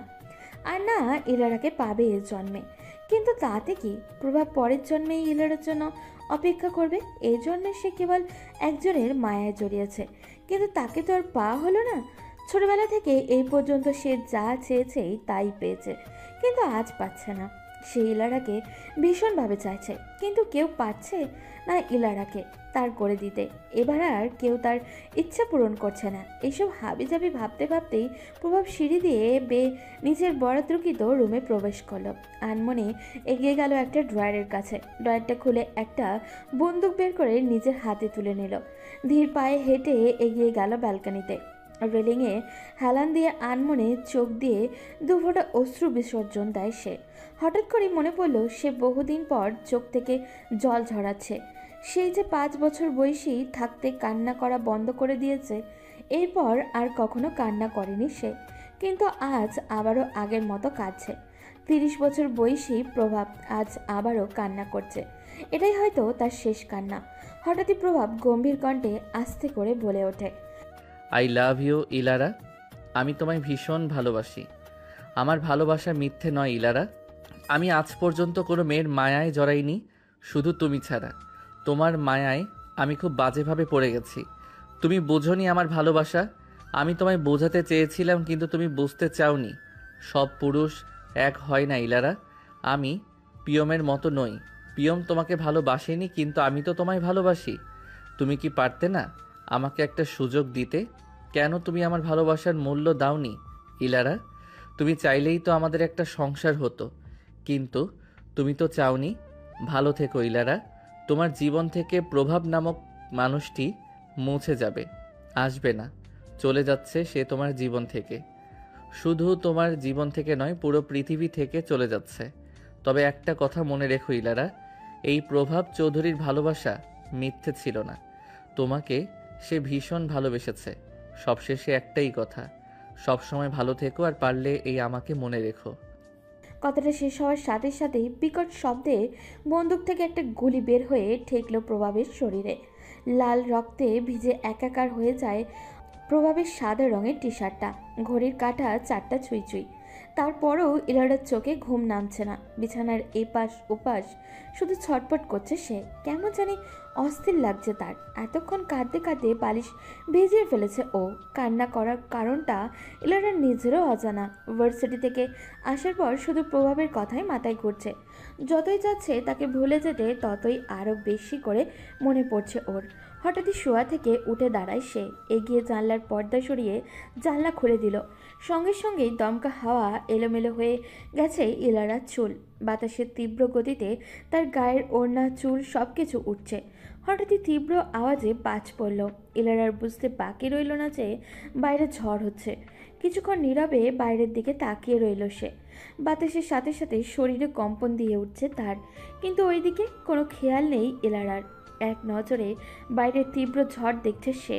তার কাছে যেন এই ঝড় কিছুই না। তার মনে তো আরও দ্বিগুণ বেগে ঝড় বয়ে যাচ্ছে, কিন্তু সেটা কি কেউ দেখেছে? ইলারাও দেখছে না, সে কেবল অনুভব করছে। ইলারা এই মুহূর্তে ভীষণভাবে প্রভাবকে দেখতে ইচ্ছা করছে। তার মন বলছে লোকটাকে ওই দিন এভাবে রিজেক্ট না করলেও পারত সে। তাকে একবার সুযোগ দেওয়ার উচিত ছিল তার। ভাবতে ভাবতেই হু হু করে কেঁদে উঠল ইলারা। বাইরেও ঝুম বৃষ্টি নেমেছে। বৃষ্টির আওয়াজের কারণেই ইলারার কান্নার আওয়াজ শোনা গেল না। এক নাগাড়ে বৃষ্টি হলো প্রায় 1.5 ঘন্টা। কান্না করতে করতে ইলারা কখন ঘুমিয়ে পড়েছিল তা ওর জানা নেই। জানলার পাশে বসেই ঘুমিয়ে পড়েছিল সে। হঠাৎই টেবিলের ওপরে থাকা অ্যালার্ম ঘড়িটি বেজে উঠল। সঙ্গে সঙ্গে ইলারাও জেগে ওঠে। দেয়ালে ঝুলে থাকা ঘড়ির দিকে তাকিয়ে সময় দেখে নিল সে। সকাল 5:42 বাজে। বাইরের দিকে তাকিয়ে আবহাওয়া দেখে নিল সে। বৃষ্টি কমেছে। বসা থেকে উঠে দাঁড়ায় সে। এগিয়ে গিয়ে ঝুড়ি থেকে ব্রাশ তুলে নিয়ে তাতে পেস্ট লাগালো। সামনে থাকা আয়নার দিকে দৃষ্টি পড়তেই খেয়াল করলো তার চোখ দুটো লাল হয়ে আছে। চোখের নিচে কালো দাগ পড়ে গেছে। মনে মনে ভাবে চোখের নিচে কালি পড়াটা স্বাভাবিক, কারণ সে তো অনেক রাতই অঘুমে থাকে। ক্লান্ত শরীর নিয়ে ভার্সিটিতে গেল ইলারা। চারপাশের পরিবেশ শীতল। বৃষ্টি হচ্ছে না আর। ইলারা ভার্সিটির সামনে আজকে আর প্রভাবকে দেখল না। এতেই যেন তার মন অস্থির হয়ে পড়েছে। প্রতিদিন সকালে ভার্সিটিতে আসার সময় ইলারা দেখত প্রভাব গেটের সামনে বাইক নিয়ে দাঁড়িয়ে থাকে, কিন্তু আজ আর তাকে দেখা যাচ্ছে না। ইলারা অস্থির চোখে রাস্তার চারপাশে কয়েকবার চোখ বুলিয়ে নেয়, কিন্তু প্রভাবের দেখা মেলে না। তার বাইকটাও দেখল না।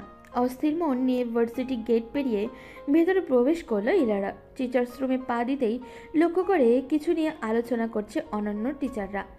সেদিকে মন দিল না সে। নীরবে নিজের বরাদ্দকৃত চেয়ারে বসল। আলোচনার মধ্যে হঠাৎই মিসেস সুপ্তি ম্যাডাম অন্য টিচারের উদ্দেশ্যে বলে ওঠে, তা মিস্টার প্রভাব চৌধুরী এখন কোন হসপিটালে? কথাটি ইলারার কানে যেতেই ইলারা চমকে ওঠে। প্রভাব হসপিটালে মানে? সব টিচাররা ইলারার দিকে দৃষ্টি দেয়। ইলারা নিজেকে সামনে নিয়ে শক্তি ম্যাডামকে উদ্দেশ্য করে বলে উঠল, ম্যাম আপনি কার কথা বলছেন? কে হসপিটালে? তখনই মিসেস তিশা ম্যাম বলে ওঠে, ইলারা ম্যাম, আপনি জানেন না মিস্টার অলিক চৌধুরীর একমাত্র ছেলে প্রভাব চৌধুরী, তিনি তো হসপিটালে কাল রাতে নাকি সুইসাইড করতে চেয়েছিল। ইলারার মাথা যেন আকাশ ভেঙে পড়ে। প্রভাব সুইসাইড করতে চেয়েছিল, কিন্তু কেন? তার চেয়েও বড় কথা, এখন তিনি কোথায়? শরীর কেমন আছে? হঠাৎই চেয়ার ছেড়ে উঠে দাঁড়ালো ইলারা। দ্রুত পায়ে হেঁটে টিচার্স রুম থেকে বেরিয়ে পড়লো। এগিয়ে গেল প্রিন্সিপাল স্যারের রুমের দিকে। স্যার? প্রিন্সিপাল স্যার চোখ তুলে তাকালো ইলারার দিকে। ইলারা ম্যাম যে, কোনো দরকার? স্যার আমার আজকে ছুটি লাগবে। ছুটি? কি কারণে? আসলে স্যার আজকে আমার শরীরটা ভীষণ খারাপ লাগছে। এই শরীর নিয়ে ক্লাস নেওয়া সম্ভব নয়, তাই আজকের জন্য ছুটি দিবেন স্যার? প্রিন্সিপাল স্যার একটু ভেবে বলে ওঠে, ঠিক আছে, সুস্থ হলে আসবেন। Okay sir. বলেই প্রিন্সিপাল স্যারের রুম থেকে বেরিয়ে পড়ল ইলারা। দ্রুত টিচার্স রুমে গিয়ে নিজের হাত ব্যাগটা নিয়ে একজন টিচারের কাছ থেকে হসপিটালের নাম জেনে নিল। তারপর ভার্সিটির গেট পেরিয়ে একটা অটো নিয়ে রওনা দিল হসপিটালের উদ্দেশ্যে। হসপিটালের সামনে গিয়ে অটোর ভাড়া মিটিয়ে প্রবেশ করলো হসপিটালের ভিতরে। প্রভাবের কেবিন নাম্বার জেনে নিয়ে দ্রুত পায়ে এগোলো সেই দিকে। তিনি 3 তলার 21 নম্বর কেবিনে রয়েছেন। তিনি 3 তলায় প্রবেশ করতেই দেখা গেল 21 নম্বর কেবিনের সামনে লোকজনের ভিড়। ইলারা ধীর পায়ে এগিয়ে গেল কেবিনের সামনে। একপাশে দেখা গেল অনিকের বাবা অলিক চৌধুরীকে। নীরবে একটা চেয়ারের উপরে বসে আছেন তিনি। ইলারা মনে হলো এখন মিস্টার চৌধুরীর কাছে যাওয়া উচিত নয়। ছেলের এমন অবস্থার মন মানসিকতা ভালো নেই তার, কিন্তু তারপরেও ইলারা চায়। তার অস্থির মন তো প্রভাবের অবস্থা জানতেই চাইছে। এখানে তো ইলারা মিস্টার অলিক চৌধুরীকে ছাড়া আর কাউকে চিনেন না। ইলারা এগিয়ে গেল মিস্টার অলিক চৌধুরীর কাছে। স্যার বলতে গিয়েও বলল না, আঙ্কেল বলে সম্বোধন করলো। আঙ্কেল। মিস্টার অলিক চৌধুরী চোখ তুলে তাকালো ইলারার দিকে, ছোট্ট করে বলে ওঠে, ইলার মা তুমি? ইলারা চুপ করে রইল কয়েক সেকেন্ড। তারপর কিছু বলতে যাবে তার আগেই পাশ থেকে একটা মহিলা ইলারাকে উদ্দেশ্য করে ডেকে ওঠে, এই এদিকে আসো। ইলারা তাকালো মহিলাটার দিকে, চোখ মুখ ভাঙা। মহিলাটিকে প্রথমেই দেখেছিল ইলারা, অন্য একটা মহিলার কাঁধে মাথা রেখে নীরবে কান্না করছিল। ইলারা বুঝতে পারল এটা প্রভাবের রিলেটিভ কেউ হবে। ইলারা এগিয়ে গেল মহিলাটির কাছে। মিসেস সাবিরা বেগম বসা থেকে উঠে দাঁড়ালো। নিজেকে সামলে নিয়ে ইলারার এক হাত ধরে হাসপাতালের এক কোণায় গেল। ইলারা বুঝল না মহিলাটার কার্যক্রম। সে কেবল নীরবে তাকিয়ে রইল। এক কোণে গিয়ে মিসেস সাবিরা বেগম মুখ খুললেন, ভাঙা কণ্ঠে বলে উঠলেন, তুমি ইলারা? ইলারা আস্তে করে বলে উঠল, জি। মিসেস সাবিরা বেগম দীর্ঘশ্বাস ছেড়ে বলল, আমি প্রভাবের মা, সাবিরা বেগম। ইলারা চুপ রইল। প্রভাতের সাথে কি সম্পর্ক তোমার? এরা থমকে গেল। কি সম্পর্ক বলবে সে বুঝতে পারছে না। ইতস্তত বোধ করে বলল, আমরা এমনিতেই পরিচিত। তুমি জানতে প্রভাব তোমাকে ভালোবাসে? ইলারা চমকে ওঠে। কি বলবে সে এখন? কিছুই বুঝতে পারছে না ইলারা। কি বলছেন সাবিরা বেগম? ইলারা হঠাৎই বলে ওঠে, উনি এখন কেমন আছেন? মিসেস সাবিরা বেগম চোখের পানি মুছে বলে উঠল, ভালো নেই। ইলারার বুকটা যেন হু হু করে কেঁপে উঠল। কি হয়েছে ওনার? ডক্টর কে বলল সুস্থ হয়ে যাবে, তাই না? মিসেস সাবিরা বেগম দীর্ঘ একটি শ্বাস ছেড়ে বলল, সুইসাইড করতে চেয়েছিল প্রভাব। কালকে রাত 3:30টায় হঠাৎ করেই একটা বিকট শব্দ আসলো ওর রুম থেকে। আমার রুম ওর রুমের পাশেই। শব্দের কারণে ঘুম ভেঙে যায় আমার। উঠে গিয়ে ওর রুমে গেলাম। রুমের দরজাটা খোলাই ছিল। রুমের ভেতরে ঢুকে বিছানার দিকে তাকিয়ে দেখলাম আমার ছেলেটা নেই বিছানায়। চোখ গেল ব্যালকনির দিকে।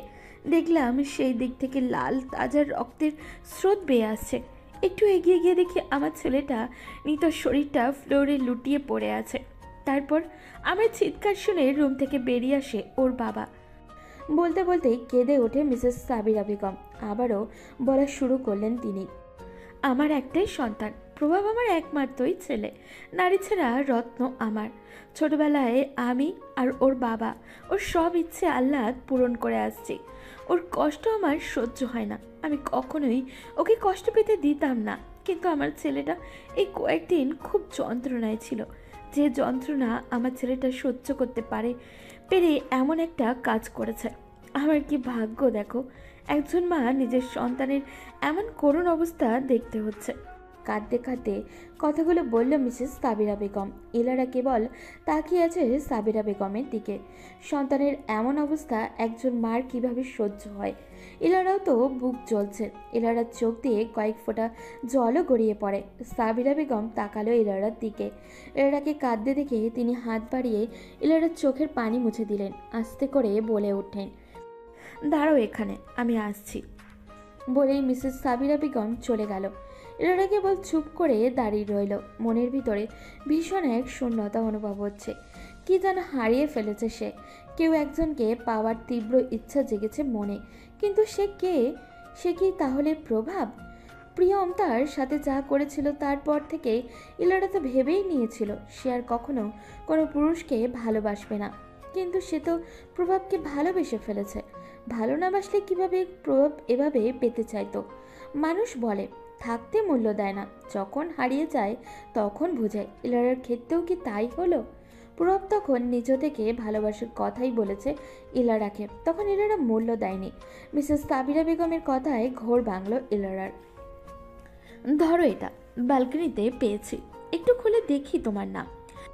মিসেস সাবিরা বেগম ইলারার হাতে একটা কাগজ দিয়ে ধীর পায়ে হেঁটে চলে গেলেন। 4 কোণা ভাঁজ করা একটা কাগজ। কাগজের উপরে শুকনো লাল রং লাল রক্তেও লেগে আছে। ইলারা ভাঁজ করা থেকে খুলল কাগজটি। খুলতেই চোখ পড়ল প্রভাবের সুন্দর হাতের লেখা। প্রিয় ইলারা, একদিন এক মায়াবিনী বন্দী হয় আমার নজরে। আমি জীবনের সেই রঙিন যুবক, বয়সখানা ইতিমধ্যেই পার করে ফেলেছি। এখন হয়তো এমন বেহিসেবি কাজ কারবার মানাবে না আমার সঙ্গে, তবুও আমি নিরুপায়। যখনই চিন্তা করি আপনি আমার নয়, তখনই বুকের একটা পাশ জুড়ে আমার তীব্র যন্ত্রণা খেলে যায়। আমি জানি আপনার অতীত সাবলীল নয়, আমি জানি সমাজ আপনার আমার এই সম্পর্ক স্বাভাবিক চোখে দেখবে না। আমি জানি আপনার মনের অবস্থাও আমার মতো প্রথম প্রেমে পড়ার অনুভূতির মতো নয়। তবুও আমি চাই আপনাকে, একটি জীবনের গড় আয়ু বাকিটা সময় আপনাকে পাশে রাখতে। একটা মিষ্টি সকালের শুরুটাই করতে চেয়েছি আপনার মুখটি দেখে, তবে তা হওয়ার নয়। যখনই ভাবি এই ইচ্ছেগুলো পূরণ হবে না, নিজেকে বৃথা মনে হচ্ছে। এমন অনুভূতির সাথে তো আমি পরিচিত নই মিস ইলারা। আপনি চাইলেন না আমায়, তাই আমিও না হয় এক জীবনের একটি বিশেষ না পাওয়া নিয়েই মুছে গেলাম আপনার জীবন থেকে, গোটা পৃথিবী থেকে। নিজের তো হতে দিলেন না আমায়। আমি চলে যাওয়ার পর অন্তত আমার নামখানা মনে রাখবেন প্লিজ। আমি আপনার মনে না হোক, স্মৃতির এক কোণায় ধুলোর মতো পড়ে থাকতে চাই। ধরে নিন এটাই আমার শেষ অনুরোধ। আমায় ভুলবেন না ইলারা, আমায় ভুলবেন না। চিঠিটি পড়ে শেষ করেছে ইলারা। চোখ বেয়ে নোনা পানি পড়ছে তার। শরীর ভার ছেড়ে দিয়ে লুটিয়ে বসে পড়ল হাসপাতালের ফ্লোরে। নিজের কাছে নিজেকেই দোষী মনে হচ্ছে ইলারার। প্রভাব তার জন্য এমন একটা কাজ করে বসলো। ইলারা অনুভব করে তার বুকের ভেতরে চিনচিন ব্যথা অনুভব করছে। প্রভাবের কিছু হয়ে গেলে সে নিজেকে কখনোই ক্ষমা করবে না। আজ তার জন্যই তো প্রভাবের বাবা মা, আত্মীয় স্বজন সবাই কাঁদছে। সে যদি তাকে রিজেক্ট না করে এলা একবার সুযোগ দিত, তাহলে তো মন্দ হতো না। লোকটা তো তাকে সত্যিই ভালোবাসে। আর ইলারা, ও তো তার প্রতি দুর্বল। ভাবনার মাঝে হঠাৎই ডুকরে কেঁদে ওঠে ইলারা। Are you okay? কেউ একজন কণ্ঠ শুনে চমকে ওঠে ইলারা। পেছনে ফিরে তাকিয়ে দেখে একজন নার্স। ইলারাকে উদ্দেশ্য করেই কথাটা বলছে তিনি। নার্সটির প্রশ্নে ইলারা কান্না থামিয়ে উপর নিচ মাথা নাড়ে। বাম হাতের উল্টো পিঠ দিয়ে চোখের পানি মুছে উঠে দাঁড়ায় ইলারা। দ্রুত পায়ে হেঁটে প্রভাবের কেবিনের দিকে যায়। কেবিনের সামনে যেতে মিসেস সাবিরা বেগমকে দেখে। মিসেস সাবিরা বেগম নীরবে চেয়ারের উপরে বসে আছেন। ইলারা ওনার সামনে গিয়ে হাঁটু গেড়ে ফ্লোরে বসল। মিসেস সাবিরা বেগমের উদ্দেশ্যে বলে উঠল, আন্টি, উনি এখন কেমন আছেন? জ্ঞান ফিরেছে ওনার? ডক্টর কি বলেছে আন্টি, বলুন না। ইলারার কথায় চুপ রইল মিসেস সাবিরা বেগম। সাবিরা বেগমকে চুপ দেখে ইলারা আবারও উত্তেজিত কণ্ঠে বলে উঠল, ও আন্টি, চুপ করে আছেন কেন? কথা বলুন না, আমি ওনার সাথে দেখা করব। ডক্টর কি বলেছে? মিসেস সাবিরা বেগম ইলারার দিকে শান্ত দৃষ্টি রেখে ধীর কণ্ঠে বলে ওঠেন, তাই আর খুলিনি। ডক্টর বলেছে 24 ঘন্টার মধ্যে জ্ঞান ফিরবে, আর যদি না ফিরে তাহলে ওনাদের হাতে কিচ্ছু করার নেই। ইলারা শান্ত হয়ে বলে ওঠে, আমি ওনাকে দেখতে চাই আন্টি। এখন কেবিনে যেতে বারণ করেছে, পরে দেখো। সন্ধ্যা 7:27। হাসপাতালের চেয়ারে বসে আছে ইলারা। পাশে বসে আছেন মিসেস সাবিরা বেগম। একটু দূরে বসে আছে অলিক চৌধুরী। তাছাড়া ও কয়েকজন আত্মীয়ও রয়েছে। সবার মাঝেই নীরবতা। খাওয়া ঘুম সব ভুলেই হাসপাতালে বসে আছে সবাই। ইলারা সেই যে সকালে হাসপাতালে এসেছে, এরপর আর যায়নি। প্রভাব এখনও জ্ঞান ফেরেনি। সময়ের সাথে সাথে পরিস্থিতি যেন খারাপ হচ্ছে। হঠাৎই মিসেস সাবিরা বেগম শান্ত স্বরে বলে উঠলেন, তুমি বাড়ি যাবে না? সাবিরা বেগমের কথায় ইলারা কিছু বলতে যাবে, তার আগেই হাত ব্যাগের ভেতরে থাকা ফোনটা বেজে উঠল। স্ক্রিনে জলজল করে ওঠে ইলারার মা মিসেস রুমেনা বেগমের নাম্বার। ইলারা মিসেস সাবিরা বেগমের দিকে তাকালে। তিনি চোখ দিয়ে ইশারা করলেন কলটি রিসিভ করতে। ইলারাও রিসিভ করলো কলটি। তৎক্ষণাৎ অপর পাশ থেকে ভেসে হলো রুমানা বেগমের কথা, কিরে মা, বাড়ি ফিরতে এত দেরি হচ্ছে কেন? সন্ধ্যা হয়ে গেছে তো, কোথায় তুই? ইলারা কোনো উত্তর দেয় না। তৎক্ষণাৎ কলটি কেটে দিল সে। মাকে কি উত্তর দেবে তা ভেবে পায় না ইলারা। ইলারার কার্যক্রম খেয়াল করে মিসেস সাবিরা বেগম বলে ওঠে, কলটি কেটে দিলে কেন? ইতস্তত বোধ করে ইলারা বলে, কি উত্তর দেব বুঝতে পারিনি, তাই কেটে দিলাম। তুমি বাড়ি চলে যাও। ইলারা ভ্রু কুচকে বলে। কিন্তু কথা শেষ করার আগেই মিসেস সাবিরা বেগম আবারও বলে উঠল, বাড়িতে চিন্তা করবে তোমার জন্য, তুমি চলে যাও। কিন্তু ওনার তো এখনো জ্ঞান ফেরেনি। হাসপাতালে থাকলে তুমি নিজেও অসুস্থ হয়ে যাবে, তাই বলছি বাড়িতে চলে যাও, গিয়ে রেস্ট নাও। ইলারা আবারও আবদারের স্বরে বলে উঠল, আমার কিছু হবে না আন্টি, থাকি একটু। যদি ইচ্ছে হয় তাহলে কালকে সকালে আবার আসিও, তবে এখন চলে যাও, রাতে এখানে থাকার দরকার নেই। ব্যর্থ হয়ে হাসপাতাল থেকে চলে আসতে গিয়ে আবারও সাবিরা বেগমের দিকে তাকালো ইলারা। আন্টি, আপনার নাম্বারটা দিবেন যোগাযোগ করার জন্য? মিসেস সাবিরা বেগম নিজের পার্সোনাল নাম্বারটি দিল ইলারাকে। নাম্বারটি নিয়ে হাসপাতাল থেকে বেরিয়ে পড়ল ইলারা, রওনা দিল বাড়ির উদ্দেশ্যে। ড্রয়িং রুমে প্রবেশ করতে মিসেস রুমেনা বেগম বলে ওঠে, ইলারা, আজকে এত দেরি হলো কেন? ইলারা আস্তে করে বলে উঠল, ভার্সিটিতে একটা অনুষ্ঠান ছিল তাই। ও, তখন কিছু না বলে কলটা কেটে দিলি কেন? ব্যস্ত ছিলাম তাই কেটে দিয়েছি। মিথ্যা কথাটা বলতে হলো ইলারাকে, সত্যি বলল না, কারণ প্রভাবের কথা বলে ইলারার বাবা মা নানান প্রশ্ন করবে। সেই প্রশ্নের উত্তর এই মুহূর্তে দিতে ইচ্ছুক নয় ইলারা, তাই মিথ্যা কথা বলে চুপচাপ হাঁটা ধরল নিজের বরাদ্দকৃত রুমে এসে ফ্রেশ হয়ে নিল সে। কিছু ভালো লাগছে না তার, মাথায় ঘুরছে শুধু প্রভাবেরই কথা। মায়ের ডাকে খেতে গেল ইলারা, খেতে ইচ্ছাও করছে না, না করলেও রুমেনা বেগমের বকা শুনে খেতে গেল ও। অল্প একটু খেয়ে আবারও নিজের রুমে চলে আসলো। রুমে এসেই কল দিল মিসেস সাবিরা বেগমের নাম্বারে। দুবার রিং হতেই কলটা ধরল মিসেস সাবিরা বেগম।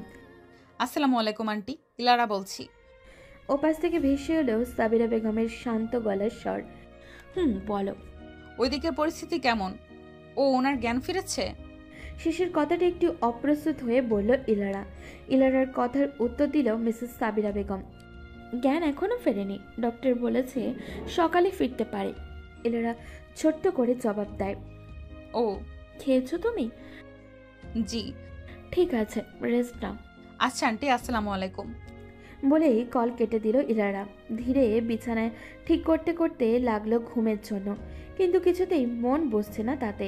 মাথার নিচে একটা বালিশ নিয়ে লাইট অফ করে শুয়ে পড়ল ইলারা।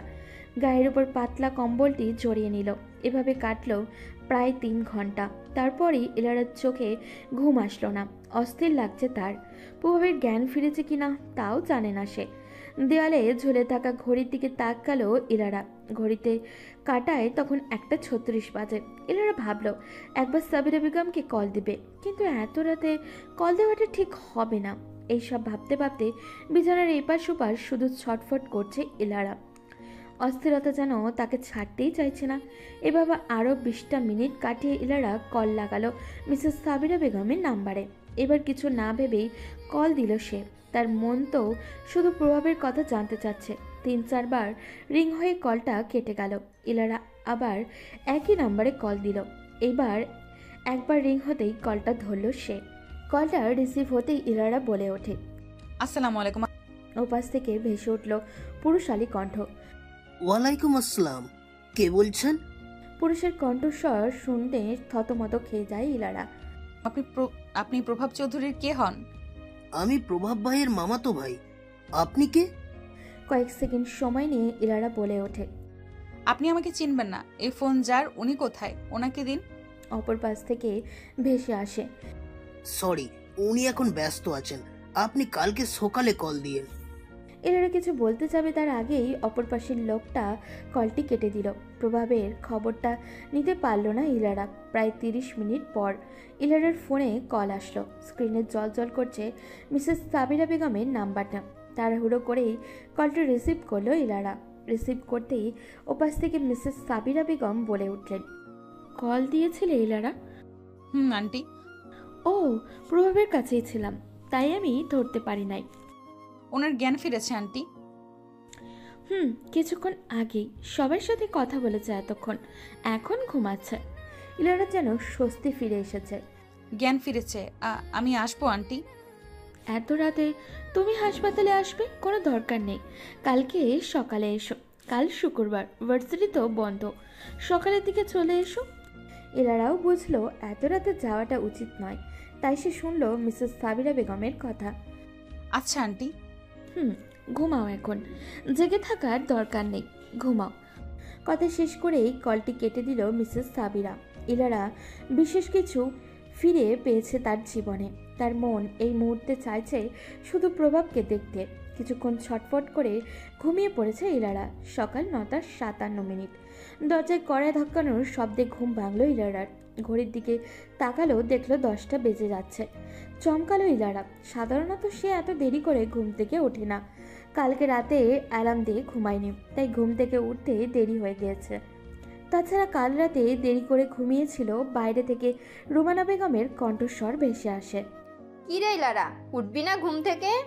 ইলারা গলা বাড়িয়ে বলে, উঠছি। ঘুম থেকে উঠে ফ্রেশ হয়ে ছিমছাম একটা সুতির 3 পিস গায়ে জড়িয়ে নিল ইলারা। কোমর ছুঁই চুলগুলোকে একটা বেনি করে নিল। নর্মালভাবে তৈরি হয়ে নিল ইলারা। এখন হসপিটালে যাবে সে। ডাইনিং রুমে গিয়ে টেবিলে বসলো নাস্তা করার জন্য। রুমানা বেগম নাস্তা দিতে দিতেই বলে উঠলেন, কোথাও বের হবি ইলারা? ভার্সিটি তো বন্ধ আজ। কাজ আছে মা, তাই বের হচ্ছি। ও আচ্ছা, সাবধানে যাবি মা। নাস্তা করে রওনা দিল হসপিটালের উদ্দেশ্যে ইলারা। প্রভাবের কেবিনের সামনে আসতেই দেখতে পেল মিসেস সাবিরা বেগম ও অন্য একজন মহিলা। পাশে বসে আছে মিস্টার অলিক চৌধুরী। তাছাড়া আর তেমন কেউ নেই। ইলারা এগিয়ে গেল সাবিরা বেগমের কাছে। আন্টি। সাবিরা বেগম চোখ তুলে তাকালো ইলারার দিকে। ও, তুমি এসেছো? ভেতরে যাও, প্রভাব জেগেই আছে। কেবিনের ভিতরে প্রবেশ করলো ইলারা। হসপিটালের বেডে শুয়ে আছে প্রভাব। কিছুটা ইতস্তত নিয়ে প্রভাবের দিকে এগিয়ে গেল ইলারা। প্রভাব দেখলো ইলারাকে, শান্ত স্বরে বলে উঠল, কেন এসেছেন এখানে মিস ইলারা? এরা কি বলবে ভেবে পায় না। এখন কেন এসেছে তা বলতে গেলে নিজের মনের কিছু অকথিত সত্য। প্রভাবের প্রশ্নের উত্তর না দিয়ে সে বলে উঠল, কেন নিজের ক্ষতি করতে চেয়েছেন? ছোটবেলা থেকে আমি যা চেয়েছি তাই পেয়েছি। আপনি আবার ভাববেন না এটা আমি অহংকার করে বলছি। যেটা সত্য সেটাই বলছি। কোনো কিছুর অভাব ছিল না। একজনকে আমি ভীষণ করে চেয়েছি, কিন্তু পাইনি তাকে। ওই না পাওয়াটা আমাকে খুব বাজেভাবে আঘাত করেছে, আর এই আঘাত সহ্য করতে পারিনি আমি। আপনি যেটা চান সেটা তো সম্ভব নয় মিস্টার প্রভাব। আপনি চাইলেই তো সম্ভব, কিন্তু আপনি তো চাইলেন না। ইলারা কিছুক্ষণ চুপ করে থেকে তারপর বলে ওঠে, আপনি যেটা চান সেটা সমাজ তো ভালোভাবে দেখবে না। প্রেমে তো আমি পড়েছি, সমাজ নয়। সমাজের কথা ভাবতে গেলে আমায় দেখতে এলেন কেন এখন? বোঝার চেষ্টা করুন আপনি, আমি একটা ডিভোর্সি মেয়ে। তো ডিভোর্সি মেয়েদের কি বিয়ে হয় না ইলারা? কথার উত্তর দিতে পারে না ইলারা। কি বলবে সে? বিয়েতে তার ভয়, এটা বলবে? কিন্তু আগেও কি কেউ ইলারার মতো করে বোঝার চেষ্টা করবে? প্রভাবের দিকে মায়া ভরা দৃষ্টিতে এক নজর তাকিয়ে নীরবে কেবিন থেকে বেরিয়ে যায় ইলারা। কেটে গেল 13টি দিন। এই 13 দিন প্রভাবের শরীরে প্রায় সুস্থই হয়ে গেছে। এর মধ্যে প্রভাবের সাথে ইলারার একবারও দেখা হয় না। তবে মাঝে মধ্যে মিসেস সাবিরা বেগমের সাথে কথা হয়েছে ইলারার। ভার্সিটি থেকে বের হয়ে বাড়ির উদ্দেশ্যে রওনা দিল ইলারা। বেশ ক্লান্ত লাগছে তার। মনে মনে ভেবে নিল বাড়ি গিয়ে একটা ঘুম দেবে। কিন্তু বাড়ির ড্রয়িং রুমে প্রবেশ করতেই দেখা গেল মিস্টার অলিক চৌধুরীকে, মিসেস সাবিরা বেগম ও প্রভাবকে। একটা সোফায় বসে আছে ইলারার বাবা মায়ের সাথে কথা বলছে। ইলারা কিছুটা অবাক হয়। ইলারা ভেতরে প্রবেশ করে প্রভাবের মাকে সালাম জানালো। সালামের উত্তর দিয়ে মিসেস সাবিরা বেগম বলে উঠল, এই তো ইলারা চলে এসেছে, বসো এখানে। মিসেস সাবিরা বেগম সোফায় জায়গা দেখিয়ে বসতে বলল ইলারাকে। ইলারা কথা না বাড়িয়ে বাধ্য মেয়ের মতো বসলো সোফায়। তখনই মিস্টার আফজল সাহেব তাকে উদ্দেশ্য করে বলে ওঠে, ইলার মা, তোমার সাথে আমাদের কিছু কথা আছে। জি আম্মু, বলো, আমি শুনছি। তুমি নিশ্চয়ই ওদের চেনো। ওনারা প্রভাবের বাবা মা। ওনারা প্রভাবের বউ বানাতে চায় তোমাকে। এতে আমাদের কোনো সমস্যা নেই। এখন তোমার মতামত জানতে চাচ্ছি। আফজল সাহেবের কথায় অবাক হয় ইলারা। অবাক নয়নে তাকায় প্রভাবের দিকে। প্রভাব স্বাভাবিকভাবেই তার দিকে তাকিয়ে বসে আছে। উপস্থিত সবার দৃষ্টি এখন ইলারার দিকে। ইলারাকে চুপ থাকতে দেখে মুখ খুলল মিসেস সাবিরা বেগম। দেখো মা, আমার তোমার অতীত সম্পর্কে জানি, আর এখন ডিভোর্সি মেয়েদের বিয়ে হয় অহরহ। ডিভোর্সিরাও একটা সুন্দর জীবন পায়, তাছাড়া সমাজ কি বলবে সেদিকে আমার কান দেব কেন? আর আমরা আশা করছি প্রভাব তোমাকে যথেষ্ট সুখে রাখবে। মিসেস সাবিরা বেগমের কথা শেষ করলেন। কক্ষ জুড়ে কিছুক্ষণ নীরবতা পালন করে সবাই অপেক্ষায় আছে ইলারার উত্তরের। ইলারা কিছুক্ষণ চুপ থাকে, তারপর দীর্ঘশ্বাস ফেলে প্রভাবের দিকে একবার তাকিয়ে সামনের উপস্থিত সবার উদ্দেশ্যে বলে ওঠে, আমি রাজি। বলেই উঠে চলে যায় নিজের বরাদ্দকৃত রুমে। প্রভাবরা কিছুক্ষণ কথা বলে চলে যায়।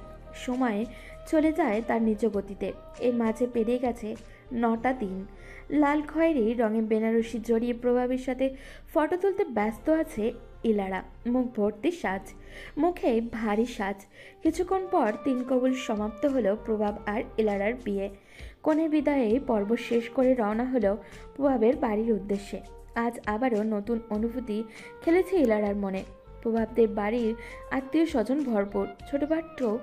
ছোট বাচ্চারা এদিক সেদিক খেলছে। যুবতী মেয়েরা ইলারার সাথে আড্ডা দিচ্ছে। ইলারাও আড্ডায় মেতে উঠেছে। কিছুক্ষণ পর মিসেস সাবিরা বেগম এসে দেখে যাচ্ছেন ইলারার কোনো সমস্যা হচ্ছে কিনা। আত্মীয় স্বজন সবার সাথে ইলারা খুব সহজে মিশে গেছে। ইলারা যেন তার জীবনের রঙিন জীবনটা আবারও ফিরে পেয়েছে। আবারও সে স্বপ্ন দেখা শুরু করেছে একটা সুখের সংসারের। প্রভাব ও ইলারা বিয়ে কেটে গেছে 10 দিন। রাত 8টা বেজে 7 মিনিট। প্রভাবের রুমে বসে ইলারা ভার্সিটির কিছু খাতা দেখছে। হঠাৎই ইলারার ফোনে কল আসলো প্রভাবের। কলটা রিসিভ করলো ইলারা। হ্যালো, কোথায় তুমি? রুমেই আছি। 2 কাপ কফি নিয়ে ছাদে আসো। বলে কলটি কেটে দিল প্রভাব। ইলারা কিচেনে গিয়ে কফি বানিয়ে হাঁটা ধরল ছাদের দিকে।